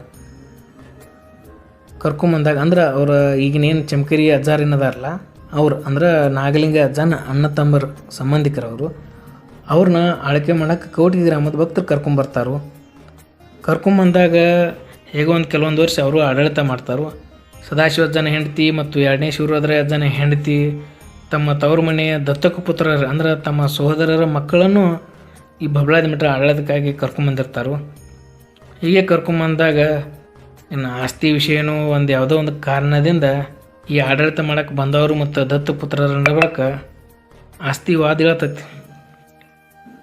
ವಿವಾದ ಆದಾಗ ಏನು ಮಾಡ್ತಾರೋ ಆಗ ಕಾನೂನು ಪ್ರಕಾರ ಏನೈತಿ, ದತ್ತಕ ಪುತ್ರರು ಅಂದ್ರೆ ನಿಜವಾದ ವಂಶಸ್ಥರಂಟರು ಅಲ್ಲಿ ಹೋಗಿ ಅಲ್ಲೇ ಅಂದ್ಬಿಟ್ಟಾರ ಹೋಗೋದು ಆಡಳಿತ ಮಾಡೋಕ್ಕೆ. ಆದ ಕಾರಣ ಏನೈತಿ ಅಲ್ಲಿ ಅಂದಾಗ ಮತ್ತು ಹೆಣ್ಮಕ್ಳದ ಏನು ದತ್ತಕ ಪುತ್ರ ತೊಗೊಂಡಿರ್ತಾರಲ್ಲ ಅವರಿಂದನೇ ಆಡಳಿತ ಮಾಡ್ಬೇಕಂತೇಳಿ ಒಂದು ಕಾನೂನು ಆಗ್ತದೆ. ಆ ಕಾನೂನು ಪ್ರಕಾರ ಏನು ಚಮಕೇರಿ ಅಜ್ಜಾರತ್ ಏನದಾಗಲ್ಲ ಆ ಬಬಲಾದಿ ಮಠವನ್ನು ಆಡಳಿತ ಮಾಡೋದು ಅವ್ರಿಗೆ ಬರೋದಿಲ್ಲ. ಇದರಿಂದಾಗಿ ಅವರು ಬಬಲಾದಿ ಮಠವನ್ನು ಆಡಳಿತ ಮಾಡೋದು ಬಿಟ್ಟು ಬರ್ತಾರೋ. ಬಂದಾಗ ಅದೇನು ಕಾನೂನು ಸಮ್ಮತವಾಗಿ ಏನೈತಿ ಈ ಹೆಣ್ಣು ಮಕ್ಕಳ ದತ್ತಕ ಪುತ್ರರು ಏನಿರ್ತಾರಲ್ಲ ಅವರಿಂದನೇ ಈ ಬಬಲಾದಿ ಮಠಕ್ಕೆ ಆಡಳಿತ ನಡೀತದೆ. ಈಗಲಾದರೂ ಆ ಆಡಳಿತನ ಅವರಿಂದನೇ ನಡೀತಿದೆ. ಬಬಲಾದಿ ಮಠದ ಚಂದ್ರಮ್ಮ ತಾಯಿಯ ಆಶೀರ್ವಾದದಿಂದ 11 ಮಂದಿ ಏನು ವರ ಪಡೆದಿರ್ತಾರಲ್ಲ ಅವರ ಗದ್ದುಗೆಗಳು ಯಾವ ಊರಾಗದಾವಂದ್ರೆ, ಎಲ್ಲೋ ಇದ್ದವನನ್ನು ಎಲ್ಲೋ ತರುವ ಸೂತ್ರಧಾರಿ, ಸಂಸಾರಿಯನ್ನು ಸನ್ಯಾಸಿ ಮಾಡಿ ಸನ್ಯಾಸಿಯನ್ನು ಸಂಸಾರಿಯಾಗಿ ಮಾಡಿ, ಮೇಲೆ ಕುಂತು ಆಟ ನೋಡುವ ಮರುಳ ನಿನ್ನ ಆಟಕ್ಕೆ ಮಿತಿಯಿಲ್ಲವಯ್ಯ ಮರುಳ ಚಿಕ್ಕಯ್ಯ ಎಂಬ ನಾಣ್ಣುಡಿಯಂತೆ ಬಬಲಾದಿ ಮಠವನ್ನು ಬಹು ವಿಜೃಂಭಣೆಯಿಂದ ಆಳಿದ ಈ 11 ಮಂದಿಗೆ ಗದ್ದುಗೆಗಳು ಮೂರು ಊರಾಗ ಇವರು 11 ಮಂದಿ ವರ ಪಡೆದಿರ್ತಾರಲ್ಲ ಅವ್ರ ಗದ್ದುಗೆಗಳು ಆಗ್ತಾವೆ. ಅವು ಎಲ್ಲೆಲ್ಲಿ ಆಗ್ತಾವಂದ್ರೆ ಬಬಲಾದಿ ಊರಿನ ಬಬಲಾದಿ ಮಠದಾಗ ವರ ಪಡೆದವ್ರು 6 ಗದ್ದುಗೆಗಳು ಆಗ್ತಾವೆ. ಮೊದಲನೇದಾಗಿ ಷಣ್ಮುಖ ಸಿದ್ದರಾಮರ ಗದ್ದುಗೆ, ಎರಡನೇದಾಗಿ 1ನೇ ಓಂಕಾರೇಶ್ವರ ಗದ್ದುಗೆ, ಮೂರನೇದಾಗಿ 1ನೇ ಗಂಗಾಧರ ಸ್ವಾಮಿಗಳ ಗದ್ದುಗೆ, 4ನೇದಾಗಿ ಶಂಕರಯ್ಯ ಸ್ವಾಮಿಗಳ ಗದ್ದುಗೆ, 5ನೇದಾಗಿ 2ನೇ ಓಂಕಾರೇಶ್ವರ ಅಜ್ಜನವರ ಗದ್ದುಗೆ, ವರ ಪಡೆದವರ ಕೊನೆಯವರಾದ ಸದಾಶಿವ ಅಜ್ಜನ ಗದ್ದುಗೆ. ಹೀಗೆ ವರ ಪಡೆದ 6 ಮಂದಿಯ ಗದ್ದುಗೆಗಳು ಬಬಲಾದಿ ಊರಿನ ಬಬಲಾದಿ ಮಠದಲ್ಲಿ ಆಗುತ್ತವೆ. ಸದಾಶಿವ ಅಜ್ಜನ ನಂತರ ಅಂದರೆ 2ನೇ ಶಿವ ಓಂಕಾರೇಶ್ವರಿಗೆ ಏನಿಬ್ಬರು ಮಕ್ಕಳು ಜನಿಸಿರ್ತಾರಲ್ಲ ಅವ್ರ ಗದ್ದಿಗೆನೂ ಬಬಲಾದಿ ಊರಿನ ಬಬಲಾದಿ ಮಠದಾಗ ಅದಾವೆ. ಅಂದ್ರೆ ಸದಾಶಿವ ಅಜ್ಜನ ನಂತರ ಯಾರು ಜನಿಸ್ತಾರಲ್ಲ ಅವ್ರಿಗೆ ವರ ಅನ್ನೋದು ಇರುವುದಿಲ್ಲ. ಅವ್ರು ಯಾರಂದರೆ 2ನೇ ಗಂಗಾಧರ ಅಜ್ಜನ ಗದ್ದುಗೆ ಮತ್ತು 2ನೇ ಶಿವರುದ್ರ ಅಜ್ಜನವರ ಗದ್ದುಗೆ. ಹೀಗೆ ಬಬಲಾದಿ ಮಠದ ವಂಶಸ್ಥರ 8 ಗದ್ದುಗೆಗಳು ಬಬಲಾದಿ ಊರಿನ ಬಬಲಾದಿ ಮಠ ಅಂದ್ರೆ ಗದ್ದುಗೆ. ಸದಾಶಿವ ಅಜ್ಜನ ಹೆಂಡತಿಯು ತನ್ನ ಸೋದರನ ಮಗನೇನು ದತ್ತಕ್ಕೆ ತೊಂದಿರ್ತಾರಲ್ಲ ಶಿವಲಿಂಗನ, ಶಿವಲಿಂಗ ಅಜ್ಜ ಏನಿರ್ತಾನಲ್ಲ ಅಕಾಲಿಕ ಮರಣ ಹೊಂತಾನಂದ್ರೆ 10 ವರ್ಷ ಇದ್ದಾಗ 8 ವರ್ಷ ಇದ್ದಾಗ ಅಕಾಲಿಕ ಮರಣ ಹೊಂತಾರ. ಅವ್ರ ಮರಣ ಹೊಂದಿದಾಗೂ ಅವರ ಗದ್ದುಗೆ ಏನೈತ್ಲೆ ಈ ಬಬಲಾದಿ ಮಠದಾಗ ಸ್ಥಾಪನೆ ಆಗ್ತದೆ. ಹೀಗೆ ಬಬಲಾದಿ ಊರಿನ ಬಬಲಾದಿ ಮಠದಲ್ಲಿ 6 ಮಂದಿ ಬಬಲಾದಿ ಮಠದ ವಂಶಸ್ಥರಲ್ಲೇ ವರ ಪಡೆದ 6 ಮಂದಿ, ವರ ಪಡೆಯದೇ ಇರತಕ್ಕಂಥವರಿಬ್ಬರು ಮತ್ತು ಸದಾಶಿವಜ್ಜನ ಹೆಂಡತಿಯ ತವರು ಮನೆಯ ದತ್ತಕ ಪುತ್ರರಾದಂಥ ಶಿವಲಿಂಗ ಅಜ್ಜರೊಬ್ಬರು ಮತ್ತು ಚಂದ್ರಮ್ಮ ತಾಯಿಯ ಗದ್ದುಗೆ. ಹೀಗೆ ಒಟ್ಟು ಬಬಲಾದಿ ಊರಿನ ಬಬಲಾದಿ ಮಠದಲ್ಲಿ ಮುಖ್ಯ ಗರ್ಭಗುಡಿಯಲ್ಲಿ 10 ಗದ್ದುಗೆಗಳು ಇರುತ್ತವೆ. ಮತ್ತಿನ್ನು ವರ ಪಡೆದವರಾಗ ಕಾರಣೀಕರ್ತ ಆದಂಥ ಚಿಕ್ಕ ಅಜ್ಜನ ಗದ್ದುಗೆ ಏನೈತ್ಲೆ ಸಾರವಾಡ, ಕಾಕಂಡ್ಕಿ, ಬಬಲೇಶ್ವರ ಈ 3 ಊರಿನ ಸರಹದ್ದಿನಲ್ಲಿ ಚಿಕ್ಕಜ್ಜನ ಗದ್ದುಗೆ ಇರುತ್ತದೆ. ಮತ್ತು ಇನ್ನು ಉಳಿದ ಹೊರಪಡೆದ 4 ಜನ ಅಂದ್ರೆ ಸದಾಶಿವನ ಚಿಕ್ಕಪ್ಪ ಮತ್ತು ಸದಾಶಿವಜ್ಜನ ಚಿಕ್ಕಪ್ಪನ 3 ಮಂದಿ ಮಕ್ಕಳು. ಚಿಕ್ಕಪಡಸಲಿಗೆ ಬಬಲಾದಿ ಮಠದಲ್ಲಿ ಈ ಹೊರಪಡೆದ 4 ಮಂದಿಯ ಗದ್ದುಗೆಗಳು ಆಗುತ್ತವೆ. ಅವರು ಯಾರಪ್ಪ ಅಂದ್ರೆ ಚಿಕ್ಕಜ್ಜನ ಪುನರ್ಜನ್ಮವಾದ ಶಿವರುದ್ರಯ್ಯಜ್ಜನವರ ಗದ್ದುಗೆ, ಶಿವರುದ್ರಯ್ಯಜ್ಜನ ಮಕ್ಕಳಾದ ಬಸವಂತ ಅಜ್ಜನ ಗದ್ದುಗೆ, ಕಾಡಯಜ್ಜನ ಗದ್ದುಗೆ, ಗುರುಪಾದೈ ಅಜ್ಜನ ಗದ್ದುಗೆ. ಹೀಗೆ ಹೊರಪಡೆದ 4 ಅಜ್ಜನವರ ಗದ್ದುಗೆ ಚಿಕ್ಕಪಡಸಲಿಗೆ ಬಬಲಾದಿ ಮಠದ ಗರ್ಭಗುಡಿಯಲ್ಲಿ ಈ ಹೊರಪಡೆದ 4 ಮಂದಿಯ ಗದ್ದುಗೆಗಳು ಇರುತ್ತವೆ. ಇಲ್ಲೊಂದು ವಿಚಿತ್ರವಾದ ಸನ್ನಿವೇಶ ಅನ್ಬೋದು, ಕಾಕತಾಳೀಯ ಅನ್ಬೋದು. ಬಬಲಾದಿ ಮಠದ ಸ್ಥಾಪನೆಗೆ ಮೂಲಕರ್ತನಾದ ಅಂದ್ರೆ ಷಣ್ಮುಖ ಸಿದ್ದರಾಮಗ ಏನು ಬಬಲಾದಿ ಮಠ ಸ್ಥಾಪನೆಗೆ ಏನು ಸಹಾಯಕ ಇರ್ತಾನಲ್ಲ ಚಿಕ್ಕಜ್ಜನ ಗದ್ದುಗೆ, ಬಬಲಾದಿ ಊರಿನ ಬಬಲಾದಿ ಮಠದಾಗೂ ಅವನ ಗದ್ದುಗೆ ಆಗುವುದಿಲ್ಲ. ಅವೇನು ವಾಪಸ್ ಪುನರ್ಜನ್ಮವಾಗಿ ಪಡಿತಾನಲ್ಲ ಅಂದ್ರೆ ಶಿವರುದ್ರಯ್ಯಜ್ಜನಾಗಿ ಮತ್ತೇನು ಬಬಲಾದಿ ಮಠದಾಗ ಜನ್ಮಿಸುತ್ತಾನಲ್ಲ, ಹಾಗೂ ಆ ಶಿವರುದ್ರಯ್ಯಜ್ಜನ ಗದ್ದುಗೆಯು ಬಬಲಾದಿ ಊರಿನ ಬಬಲಾದಿ ಮಠದಾಗ ಗದ್ದುಗೆ ಆಗಂಗಿಲ್ಲ. ಅಲ್ಲಿ ಚಿಕ್ಕಜ್ಜನಾಗಿ ಜನ್ಮಿಸಿ ಬಬಲಾದಿ ಮಠದ ಸ್ಥಾಪನೆಗೆ ಕಾರಣೀಕರ್ತನಾದ. ಪುನರ್ಜನ್ಮ ಪಡೆದು ಶಿವರುದ್ರಯ್ಯಜ್ಜನಾಗಿ ಜನ್ಮಿಸಿ ಈ ಬಬಲಾದಿ ಮಠದ ಗಂಡು ಮಕ್ಕಳ ವಂಶ ಬೆಳೆಯಾಕೂ ಅವನ ಕಾರಣ ಅದ. ಈ ಚಿಕ್ಕಜ್ಜನ ಜೀವನ ಮತ್ತು ಅವನ ಪುನರುಜ್ಜೀವನ ಅಂದರೆ ಶಿವರುದ್ರಯ್ಯಜ್ಜನ ಜೀವನ ಈ ಬಬಲಾದಿ ಮಠದಾಗ ಈ ಚಿಕ್ಕಜ್ಜ ಮತ್ತು ಅವನ ಶಿವರುದ್ರಯ್ಯನ ಜೀವನನ ಒಂದು ಇತಿಹಾಸವಾಗಿ ಉಳಿತದ. ಬಬಲಾದಿ ಮಠದ ಪವಾಡಗಳು. ದೇವಮಾನವರು ಎಂದರೆ ಪವಾಡ ಸೃಷ್ಟಿ ಆಗಲೇಬೇಕು. ಯಾಕಂದ್ರೆ ನಮ್ಮ ಜನ ವಿದ್ಯೆಯನ್ನು ಹಂಚಿಕೊಂಡ್ರೆ ಅವ್ರನ್ನ ಗುರುಗಳಂತ ಒಪ್ಕೋತಾರೆ. ಕರೆ ದೇವಮಾನವರು ಒಂದು ದೈವಿ ಶಕ್ತಿ ಅಂತ ಒಪ್ಕೋದಿಲ್ಲ. ಯಾರೇ ಪವಾಡ ಮಾಡಿದ್ರನ್ನ ಮಾತ್ರ ಅವರನ್ನು ದೇವಮಾನವರು, ಒಂದು ಶಕ್ತಿ ಉಳ್ಳವರು, ಒಂದು ಉನ್ನತವಾದ ಸ್ಥಾನವನ್ನು ಕೊಡ್ತಾರೆ. ಅಂದ್ರೆ ಗುರುಗಳಿಗಿಂತನೂ ದೊಡ್ಡ ಸ್ಥಾನ ಕೊಡ್ತಾರೆ ಪವಾಡ ಮಾಡಿದ್ರೆ. ಆದ್ರೆ ಆ ಪವಾಡಗಳೇನಿರ್ತಾವಲ್ಲ ನೈಸರ್ಗಿಕವಾಗಿರ್ಬೇಕು. ಯಾವುದೇ ಒಂದು ವಿಜ್ಞಾನವಾಗಲಿ, ಒಂದು ಲಾಜಿಕ್ ಆಗಲಿ, ಯಾವುದೇ ಆ ಪವಾಡದಾಗ ಇರಬಾರ್ದು. ಅಂಥ ಪವಾಡಗಳನ್ನು ಮಾತ್ರ ನಂಬೋದು ನಂಬಿಕೆ. ಮತ್ತು ಎಲ್ಲರೇ ಒಬ್ಬ ವ್ಯಕ್ತಿ ಲಾಜಿಕ್ಕಾಗಿ ಮಾಡ್ತಾನೋ ಹಂಗೆ ಮಾಡ್ತಾನೋ ಅಂಥವ್ರು ನಂಬಿದರೆ ಅದು ಮೂಢನಂಬಿಕೆ. ಆದರೆ ನಂಬಿಕೆ ಆಧಾರ ಮ್ಯಾಲನ ಈ ಬಬಲಾದಿ ಮಠದ ಕೆಲವೊಂದು ಪವಾಡಗಳನ್ನು ಯಾವಂದ್ರೆ, ಚಿಕ್ಕಜ್ಜ ಏನಿರ್ತಾನಲ್ಲ ಈ ಬಬಲಾದಿ ಮಠ ಸ್ಥಾಪನೆಗಾಗಿ ಸರಿಸುಮಾರು 2000 ವರ್ಷಗಳ ಹಿಂದೆ ಈ ಚಂದ್ರಮ್ಮ ತಾಯಿಯ ಏನು ಗುಹೆ ಇರ್ತದ ಆ ಗುಹೆಯಲ್ಲಿ ಯಾರೂ ಪ್ರವೇಶ ಮಾಡಿರುವುದಿಲ್ಲ. ಅಂಥ ಗುಹೆಯಲ್ಲಿ ಅಂದ್ರೆ ದೇವಸ್ಥಾನ, ಈಗ ದೇವಸ್ಥಾನ ಆಗೈತೆ, ಅದು ಮೊದಲು ಗುಹೆನೇ ಇತ್ತು. ಆ ದೇವಸ್ಥಾನದಾಗ ಏನೈತಿ 2000 ವರ್ಷಗಳ ನಂತರ ಏನೈತ್ಲ ಚಿಕ್ಕಜ್ಜ ಷಣ್ಮುಖ ಸಿದ್ದರಾಮರ ಮಾತಿನಂತೆ ಪ್ರವೇಶ ಮಾಡ್ತಾನೆ. ಈಗಲಾದರೂ ಆಲ್ಮಟ್ಟಿಯ ಚಂದ್ರಮ್ಮ ತಾಯಿಯ ಗದ್ದುಗೆ ಪಕ್ಕದಲ್ಲಿ ಚಿಕ್ಕಜ್ಜನ ಒಂದು ಪೀಠಸ್ಥಾನ ಇದೆ. ಅಲ್ಲಿಗೆ ಹೋದಾಗ ಆ ಚಂದ್ರಮ್ಮ ತಾಯಿಯ ದೇವಸ್ಥಾನಕ್ಕೆ ಹೋದಾಗ ಚಿಕ್ಕಜ್ಜನ ಪೀಠಸ್ಥಾನನೂ ನೋಡೋಕೆ ಸಿಗ್ತದೆ. ಸರ್ಪದ ರೂಪದಲ್ಲಿ ಚಂದ್ರಮ್ಮ ತಾಯಿಯನ್ನು ಬಬಲಾದಿ ಊರಿನ ಬಬಲಾದಿ ಮಠದ ಸ್ಥಾಪನೆಗಾಗಿ ಮತ್ತು ಭಕ್ತರ ಉದ್ಧಾರಕ್ಕಾಗಿ ಬಬಲಾದಿ ಊರಾಗ ಚಂದ್ರಮ್ಮ ತಾಯಿಯನ್ನು ಪ್ರತಿಷ್ಠಾಪನೆ ಮಾಡ್ತಾರೆ. ಈಗಲೂ ಚಂದ್ರಮ್ಮ ತಾಯಿಯ ಗದ್ದುಗೆ ಏನದ ಬಬಲಾದಿ ಊರಿನ ಬಬಲಾದಿ ಮಠದಾಗ ಅದ. ಶಿವರುದ್ರಯ್ಯ ಸ್ವಾಮಿಗಳು ಮತ್ತು ಶಂಕರಯ್ಯ ಸ್ವಾಮಿಗಳು ಪಂಡ್ರಾಪುರ ಏಕಾದಶಿ ದಿನದಂದು ಪಂಡ್ರಾಪುರ ವಿಠ್ಠಲನ ದರ್ಶನಕ್ಕಾಗಿ ಹೋಗಿರ್ತಾರೆ. ಏಕಾದಶಿ ದಿನ ಹೋದಾಗ ಅಲ್ಲಿಯ ಸಂಪ್ರದಾಯದಂತೆ ಎಲ್ಲರೂ ಉಪವಾಸ ಇರಬೇಕಾಗಿದ್ದು ಅಲ್ಲಿನ ಸಂಪ್ರದಾಯ. ಆದರೆ ಇವರು ಮೊದಲ ಬಬಲಾದರು. ಇವರು ಮಾಡಿದ್ದನ ಆಟ ನಡೆದಿದ್ದನ ದಾರಿ ಅಂತ ಬದುಕಿದವರು. ಅಂಥ ಸಂದರ್ಭದಾಗ ಏಕಾದಶಿ ದಿನದಂದು ಏನೈತಿ ಹೋಳಿಗೆ ಮಾಡಿಬಿಡ್ತಾರೆ ಇವರು. ಹೋಳಿಗೆ ಮಾಡಂಟ್ಲಿ ಅದು ಅಲ್ಲಿ ಸಂಪ್ರದಾಯ ವಿರುದ್ಧ ಅಂಥೇಳಿ ಅಲ್ಲಿದೇನು ಪೊಲೀಸರು ಇರ್ತಾರೆ, ಬ್ರಿಟಿಷರ ಕಾಲದ ಪೊಲೀಸರು ಈ ಸಂಪ್ರದಾಯದ ವಿರುದ್ಧ ಇವ್ರು ಮಾಡ್ಯಾರ ಅಂಥೇಳಿ ಈ ಅಜ್ಜಗಳನ್ನ ಬಂಧನ ಮಾಡಿಬಿಡ್ತಾರೆ. ಬಂಧನ ಮಾಡಿದಾಗ ಕೋರ್ಟಿಗೆ ಈ ಅಜ್ಜಾರನ್ನ ಹೋಗಿ ನಿಲ್ಲಿಸ್ತಾರೆ. ಕೋರ್ಟ್ ನಿಲ್ಲಿಸಿದಾಗ ಅಲ್ಲಿನ ಜಡ್ಜ್ ಏನು ಕೇಳ್ತಾನು, ನೀವು ಗುರುಗಳಂತ ಹೇಳ್ತೀರಿ ಮತ್ತು ಇಲ್ಲಿ ಸಂಪ್ರದಾಯದ ವಿರುದ್ಧ ನಡ್ಕೊಂಡಿರಿ ಮತ್ತು ನಿಮಗೆ ಇದು ಯಾವ ಶಿಕ್ಷೆ ಕೊಡಬೇಕಂಥೇಳಿ ಜಡ್ಜ್ ಏನೈತಿ ಈ ಅಜ್ಜಾರನ್ನ ಕ್ವಶನ್ ಮಾಡ್ತಾನೆ, ಅಂದ್ರೆ ಪ್ರಶ್ನೆ ಮಾಡ್ತಾನೆ. ಪ್ರಶ್ನೆ ಮಾಡಿದಾಗ ಈ ಅಜ್ಜಾರ್ ಏನು ಹೇಳ್ತಾರಂದ್ರೆ, ನಾವೇನಿಲ್ಲಿ ಹೋಳಿಗೆ ಮಾಡಕ್ಕತ್ತೇಳಿ ಬಂದಿಲ್ಲ. ಈ ವಿಠಲ ಅಂತ ನಾನಲ್ಲ, ಪಾಂಡ್ರಾಪುರ ವಿಠಲ ನಮ್ಮನ್ನ ಕರ್ಸ್ಯಾನು, ನಾವು ಇಲ್ಲಿ ಬಂದೀವು. ಅವನ ಆದೇಶದಂತೆ ನಾವು ಹೋಳಿಗೆ ಮಾಡಿ ನೈವೇದ್ಯ ಮಾಡಿ ಅವ್ನು ಕೊಟ್ಟಿವಪ್ಪ ಅಂಥೇಳಿ ಜಡ್ಜ್ ಬಂದು ಹೇಳ್ತಾರು. ಆಗ ಜಡ್ಜ ಮತ್ತು ಇದನ್ನು ಒಬ್ಬರು ಸಾಮಾನ್ಯ ವ್ಯಕ್ತಿ ಮತ್ತು ದೇವರ ಸರಿ ಹೆಂಗೆ ಹೇಳ್ತೀರ ಅಂತೇಳಿ ಪ್ರಶ್ನೆ ಮಾಡ್ತಾರು. ಬೇಕಾದ್ರೆ ನಾವು ವಿಠಲ್ನ ಸಾಕ್ಷಿ ಹೇಳಿಸ್ತೀವಿ ಅಂತೇಳಿ ಶಿವರುದ್ರಾಜ ಮತ್ತು ಶಂಕರಾಜ ಏನೈತಿ ಜಡ್ಜ್ ಮುಂದೆ ಹೇಳ್ತಾರೆ. ಮತ್ತು ಅಲ್ಲಿ ಎಲ್ಲರೂ ಏನು ಮಾಡ್ತಾರು, ಒಂದು ವಿಚಿತ್ರದಿಂದ ಈ ಅಜ್ಜಾರನ್ನ ನೋಡ್ಕೋತಿರ್ತಾರೆ. ದೇವ್ರನ್ನ ಮಾತಾಡ್ಸ್ತಾರಲ್ಲ ಅವ್ರು ಅಂತೇಳಿ ಇವ್ರಿಗೇನು ತಲೆ ಕಟ್ಟೈತಿವೋ ಹಂಗೆ ಐತಿ ಹಿಂಗೆ ಐತೆ ಅಂತೇಳಿ ಅಲ್ಲಿ ಮಾತಾಡೋದು ವ್ಯಕ್ತಿಗಳು ಮಾಡ್ತಾರೆ. ಆಯ್ತು ಅಂತೇಳಿ ಈಗಿನ ಕಾಲದಾಗ ಇಲ್ಲಿ ದೇವ್ರು ಮಾತಾಡ್ತಾನೆ ಅಂತೇಳಿ ಅದು ಇರೋದಲ್ಲ. ಅಂಥ ಸಂದರ್ಭದಾಗ ಆತಂತೇಳಿ ಜಡ್ಜ ಏನು ಮಾಡ್ತಾನು, ಒಟ್ಟರು ಕರ್ಕೊಂಡು ಪಾಂಡ್ರಾಪುರ ವಿಠಲನ ಸನ್ನಿಧಿಗೆ ಬರ್ತಾರೆ. ವಿಠಲನ ಸನ್ನಿಧಿಗೆ ಬಂದಾಗ ಆಗ ಶಿವರುದ್ರಾಜ ಏನು ಮಾಡ್ತಾನಂದ್ರೆ ಈ ವಿಠಲನಿಂದ ಸಾಕ್ಷಿ ಹೇಳಿಸ್ಬಿಡ್ತಾನೆ.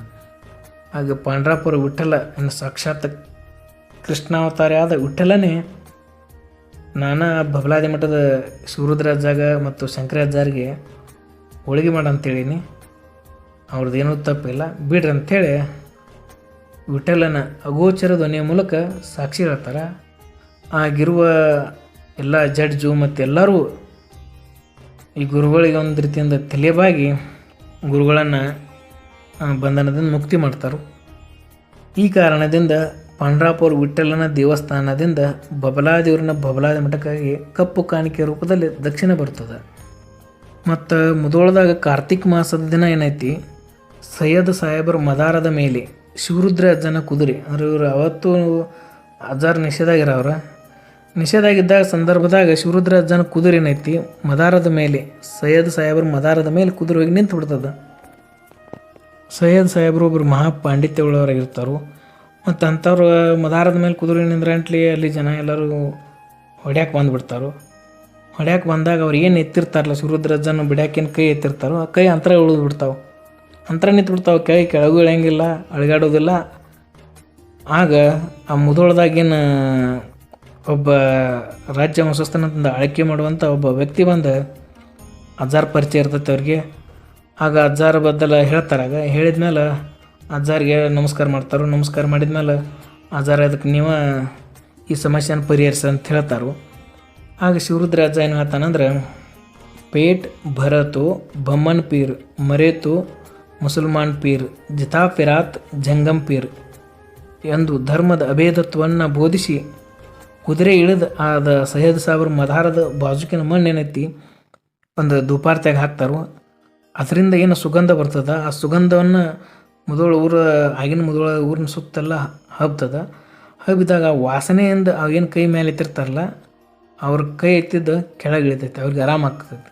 ಮತ್ತು ಮುಂದೆ ಇನ್ನೊಂದು ಪವಾಡ ಅಂದ್ರೆ ಶಿವರುದ್ರಾಜನ ಅವರು ಚಿಕ್ಕಲಗಲಿ ಗ್ರಾಮದ ರಾಮೇಶ್ವರ ಮಂದಿರಕ್ಕೆ ಹೋಗಿರ್ತಾರೆ. ಅಲ್ಲಿನ ಸೋಮಣ್ಣ ಶಬಣ್ಣದವ್ರೆಂಬ ದೊಡ್ಡ ಶ್ರೀಮಂತ ಇರ್ತಾನು. ಮತ್ತು ಪವಾಡ ಮಾಡ್ಬೇಕಂತೇಳಿ ಅಜ್ಜಾರನ್ನ ಪವಾಡ ನೋಡಬೇಕಂತೇಳಿ ಅಜ್ಜಾರನ್ನ ಗೋಳು ಹಿಡ್ಕೊತಾನೆ. ಆ ಗೋಳು ಹಿಡ್ಕೊಂಡಾಗ ನೀವು ಪವಾಡ ಮಾಡಬೇಕ್ರಿ ಅಜ್ಜಾರ ಅಂತೇಳಿ ಕೇಳ್ತಾನೆ. ಬ್ಯಾಡು ಅದು ವಿಧಿ ವಿರುದ್ಧಾಕೈತಿ ಅಂತ ಹೇಳ್ತಾರೆ. ಹೇಳಿದ್ರು ಸಾವುಕಾರ ಕೇಳಂಗಿಲ್ಲ. ಏನಾರು ಒಂದು ಮಾತಾಡಿ ಗುರುಗಳನ್ನ ಸಿಟ್ಟೆಬಿಸಿ ಪವಾಡ ಮಾಡಂಗೆ ಮಾಡಿಬಿಡ್ತಾನು. ಆಗ ಶಿವರಾಜ ಏನದಾನು ಹರಿವ ನೀರನ್ನು ಅಂದ್ರೆ ಹರಿತಕ್ಕಂಥ ಕೃಷ್ಣೇ ನದಿಯ ನೀರನ್ನು 1 ಗಂಟೆ ತಡೆ ಹಿಡಿತಾರೆ. ತಡೆ ಹಿಡಿದಾಗ ವಿನಾಶಕಾಲಿ ವಿಪರೀತ ಬುದ್ಧಿ ಅಂತೇಳಿ ಏನು ಪವಾಡ ಮಾಡಂತ ಹೇಳಿರ್ತಾನಲ್ಲ, ಆ ಪವಾಡ ಮಾಡ ಅಂದಿದ್ದ ವ್ಯಕ್ತಿಯ ವಂಶವೇ ನಾಶ ಆಗಿಬಿಡ್ತದೆ. ಅಂದ್ರೆ ನಂಬಿಕೆಯನ್ನು ನಂಬಿಕೆ ದೃಷ್ಟಿಯಿಂದ ನೋಡಬೇಕು, ಮೂಢನಂಬಿಕೆಯನ್ನು ನಂಬಿಕೆ ದೃಷ್ಟಿಯಿಂದ ನೋಡಕ್ಕೆ ಹೋಗಬಾರ್ದು.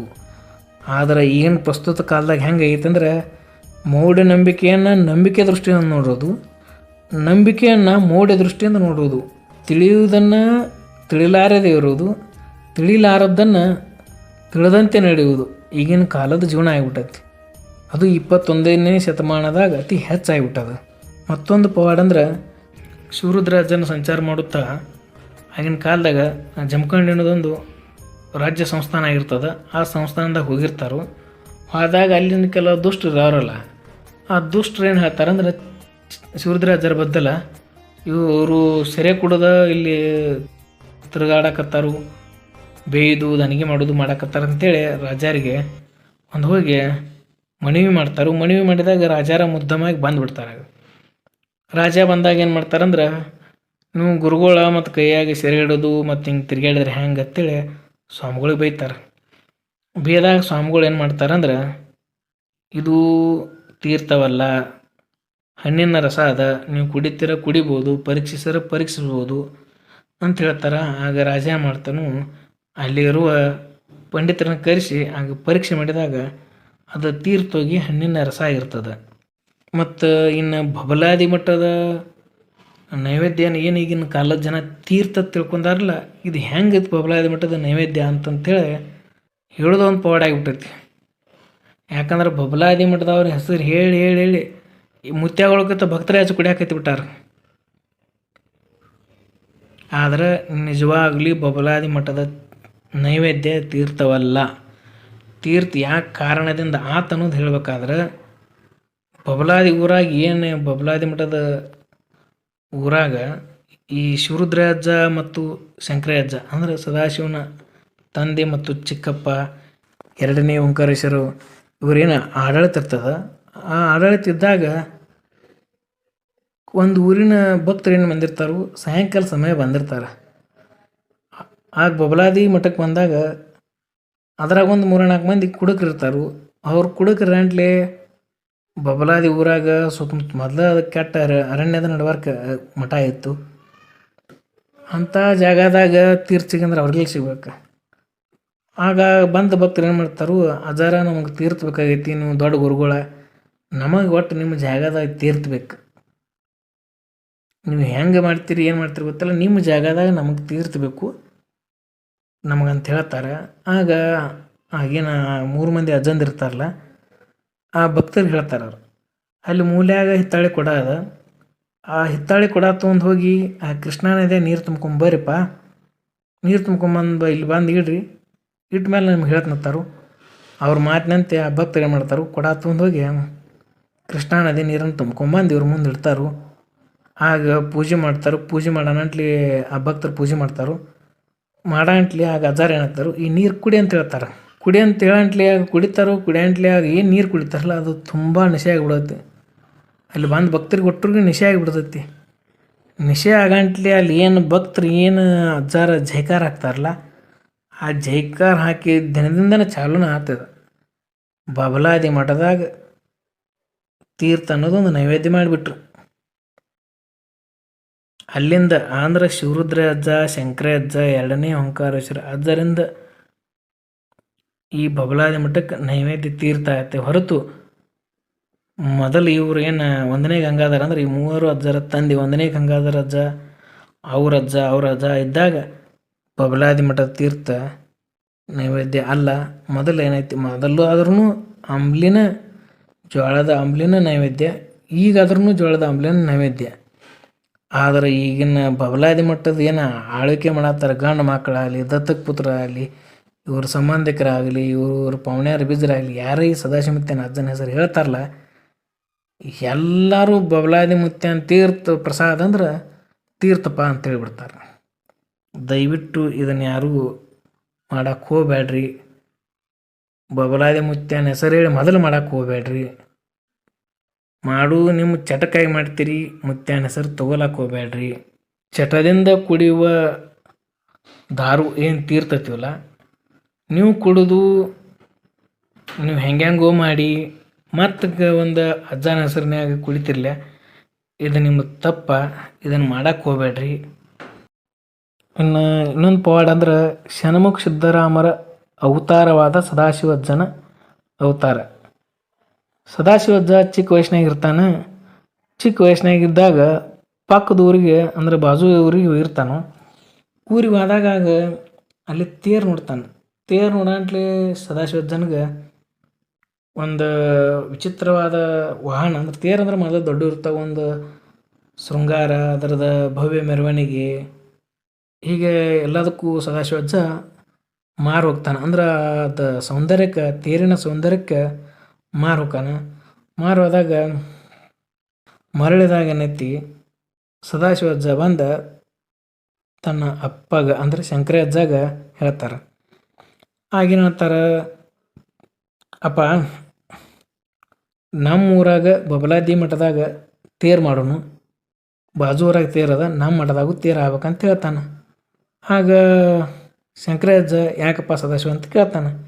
ಆಗ ಸದಾಶಿವ ಅಜ್ಜ ಏನು ಸಣ್ಣ ಇರ್ತಾನಲ್ಲ, ಸಣ್ಣ ಇದ್ದಾಗ ಸದಾಶಿವ ಅಜ್ಜ ಅಪ್ಪ ನನ್ನ ನಂತರ ಬಬಲಾದಿ ಮಠದ ಗಂಡು ಮಕ್ಕಳು ಯಾರೂ ಆಡಳಿತ ಮಾಡುವುದಿಲ್ಲ. ಸಣ್ಣ ವಯಸ್ಸಿನಾಗ ಸದಾಶಿವ ಅಜ್ಜ ಹೇಳ್ತಾನೆ. ಗೊತ್ತಿರುತ್ತೆ ಯಾಕಂದ್ರೆ ಷಣ್ಮುಖ ಸಿದ್ದರಾಮಯ್ಯ ಪುನರ್ಜನ್ಮ ಇರ್ತಾನವ. ಸದಾಶಿವ ಅಜ್ಜ ಗೊತ್ತಿರ್ತದೆ. ಮತ್ತು ಇದು ಏನು ಹಿಂದೆ ಆಳ್ವಿಕೆ ಮಾಡಿರಲಿ, ನಿಮ್ಮ ಯಾವ ಆಳ್ವಿಕೆನೂ ನಿಮ್ಮ ಯಾರ ಹೆಸರನ್ನು ಈ ಬಬಲಾದಿ ಮಠದ ಚರಿತ್ರೆಯಾಗ ಬಹಳ ಪ್ರಜ್ವಲಿಸುವುದಿಲ್ಲ, ಅಂದ್ರೆ ಕರೆಯಲ್ಪಡುವುದಿಲ್ಲ. ಇದೇನು ನನ್ನ ಹೆಸರಿನಿಂದನ ಕರಿತೈತಿ. ಬಬಲಾದಿ ಮಠ ಅಂದ್ರೆ ಸದಾಶಿವ ಅಜ್ಜನ ಮಠ ಅಂತೇಳಿ ಕರಿತಾರು. ಈಗ ನಾ ಅದೀನಿ, ನಾ ಇವ್ರ ತಕ್ಕನು ತೇರಿನ ನಾನಾ ಕೂತ್ ಜಾತ್ರೆ ಮಾಡ್ತಾನು, ಮುಂದೆ ಹೋದಾಗ ನನ್ನ ಹೆಸರು ಮೇಲನ ತೇರು ಎಳಿತಾರು ಅಂತ ಹೇಳ್ತಾನೆ. ಆಗ ಶಂಕರ ಅಜ್ಜ ಇವ್ರ ಮಾತಿಗೆ ಒಪ್ಕೊಂಡು ತೇರು ಮಾಡಿಸ್ತಾರು. ತೇರು ಅಂಟ್ಲಿ ಆಗಿನ ತೇರು ಇಲ್ಲಿವರೆಗಾದ್ರೂ ಸದಾಶಿವ ಅಜ್ಜನ ಹೆಸರು ಮ್ಯಾಗ ತೇರು ಎಳಿತದ. ಪ್ರತಿ ವರ್ಷ ಶಿವರಾತ್ರಿ ಅಮಾವಾಸ್ಯೆದಂದು ಬಬಲಾದಿ ಮಠದ ತೇರು ಎಳಿತಾರು. ಸದಾಶಿವ ಅಜ್ಜನ ವರ ಪಡೆದವರಲ್ಲಿ ಕೊನೆಯವರಾದ್ದರಿಂದ ಬಬಲಾದಿ ಮಠದ ಒಟ್ಟು ಚರಿತ್ರೆಯು ಮತ್ತು ಒಟ್ಟು ಹೆಸರು ಸದಾಶಿವ ಅಜ್ಜನ ಹೆಸರಿನ ಮೇಲೆ ಪ್ರಾಮುಖ್ಯತೆಯನ್ನು ಪಡೀತದ. ಒಟ್ಟಿನ್ಯಾಗ ಬಬಲಾದಿ ಮಠ ಅಂದ್ರೆ ಸದಾಶಿವ ಮಠ, ಸದಾಶಿವ ಮಠ ಅಂದ್ರೆ ಬಬಲಾದಿ ಮಠ ಅಂಥೇಳಿ ಪ್ರಾಮುಖ್ಯತೆಯನ್ನು ಪಡೆಯುತ್ತದೆ. ಇದು ಬಬಲಾದಿ ಮಠ ಚರಿತ್ರೆ. ಇನ್ನು ಚಿಕ್ಕ ಅಜ್ಜನ ಕಾಲಜ್ಞಾನದ ಒಳಗೇನದ ಇಷ್ಟೊಂದು ತಪ್ಪು ಕಲ್ಪನೆ ಬಗ್ಗೆ ಹೇಳ್ತಾರೆ ಒಬ್ಬೊಬ್ರು. ಬರೆದಿದ್ದು ಬುಕ್ಕಾಕನ ಸಂಬಂಧ ಇಲ್ಲ, ಅವ್ರು ಹೇಳೋದಕ್ಕೂ ಸಂಬಂಧ ಇಲ್ಲ. ಒಟ್ಟು ಮುತ್ಯನ ಹೆಸರು ಹೇಳೋದೈತಿ, ಮುತ್ಯ ಬರ್ದಾನತ್ತ, ಇವ್ರು ಎಲ್ಲಿದು ಒಂದು ಅದನ್ನು ತೆಗೆದು ಬರಿದೈತಿ, ಅದು ಮುತ್ಯನ ಹೆಸರು ಹೇಳಿ ಮುತ್ಯನ ಕಾಲಜ್ಞಾನ ಅಂತ ಹೇಳ್ತಾರೆ. ಕಾಲಜ್ಞಾನವನ್ನು ಯಾರು ಹೇಳಕ್ಕೆ ಅಧಿಕಾರ ಅದ, ಕಾಲಜ್ಞಾನ ಹೇಳುವಂಥ ಅಧಿಕಾರ ಅವ್ರಿಗೆ ಹೆಂಗೆ ಹೋಯ್ತು, ಮತ್ತು ಕಾಲಜ್ಞಾನದಾಗ ಇರುವುದೇನು, ಕಾಲಜ್ಞಾನ ಯಾವಾಗ ಹೇಳ್ತಾರೋ, ಕಾಲಜ್ಞಾನದ ಮಹತ್ವ ಏನು ಅನ್ನೋದ್ರ ಬದಲು ಮುಂದಿನ ವಿಡಿಯೋದಾಗ ಹೇಳ್ತಾನು. ಮತ್ತು ಈ ಬಬಲಾದಿ ಮಠದ ಕಲ್ಪನೆಯಲ್ಲಿ ಕೆಲವೊಂದು ಮಾತು ಅದಾವ. ಕೊಲ್ಲಾಪುರ ಮಹಾಲಕ್ಷ್ಮಿ ಗಂಡ ದೇವ್ರ ಗಂಡ ಹೆಂಗೆ ಅದ ಅಂತೇಳಿ, ಇದು ತಪ್ಪು ಕಲ್ಪನೆ. ಕೊಲ್ಲಾಪುರ ಮಾಯಿಯ ಗಂಡ ಅಂದ್ರೆ ಕೊಲ್ಲಾಪುರ ಮಹಾಲಕ್ಷ್ಮಿ ಏನದಲ್ಲ, ಆ ದೇವಸ್ಥಾನದಾಗ ಒಂದು ಮಾಯಾ ಮಾಡಿರ್ತಾರೆ, ಅದರಿಂದ ಕೊಲ್ಲಾಪುರ ಮಾಯಿಯ ಗಂಡ, ಕೊಲ್ಲಾಪುರ ಮಹಾಲಕ್ಷ್ಮಿ ಗಂಡ ಅಲ್ಲ, ಕೊಲ್ಲಾಪುರ ಮಾಯಿಯ ಗಂಡ ಅಂದ್ರೆ ಒಂದು ತಂತ್ರ ಮಂತ್ರ ಮಾಡಿರ್ತಾರಲ್ಲ, ಆ ತಂತ್ರ ಮಂತ್ರವನ್ನು ಕಟ್ಟಿ ಹಾಕಿರ್ತಾರೆ ಇವರು ಈ ಅಜ್ಜಾರ. ಇದರಿಂದ ಕೊಲ್ಲಾಪುರ ಮಾಯಿಯ ಗಂಡ ಅಂತ ಕರೀತಾರೆ, ಹೊರತು ಕೊಲ್ಲಾಪುರ ಮಹಾಲಕ್ಷ್ಮಿ ಗಂಡ ಅಲ್ಲ. ಇಂಥ ಅನೇಕ ತಪ್ಪು ಕಲ್ಪನೆಗಳದಾವು, ಅದನ್ನು ಮುಂದಿನ ವಿಡಿಯೋದಾಗ ಹೇಳ್ತಾನೆ. ಕಲ್ಕಿ ಒಡೆಯ ಯೂಟ್ಯೂಬ್ ಚಾನಲ್ ಸಬ್ಸ್ಕ್ರೈಬ್ ಮಾಡಿ ಮತ್ತು ವಿಡಿಯೋ ಶೇರ್ ಮಾಡಿ.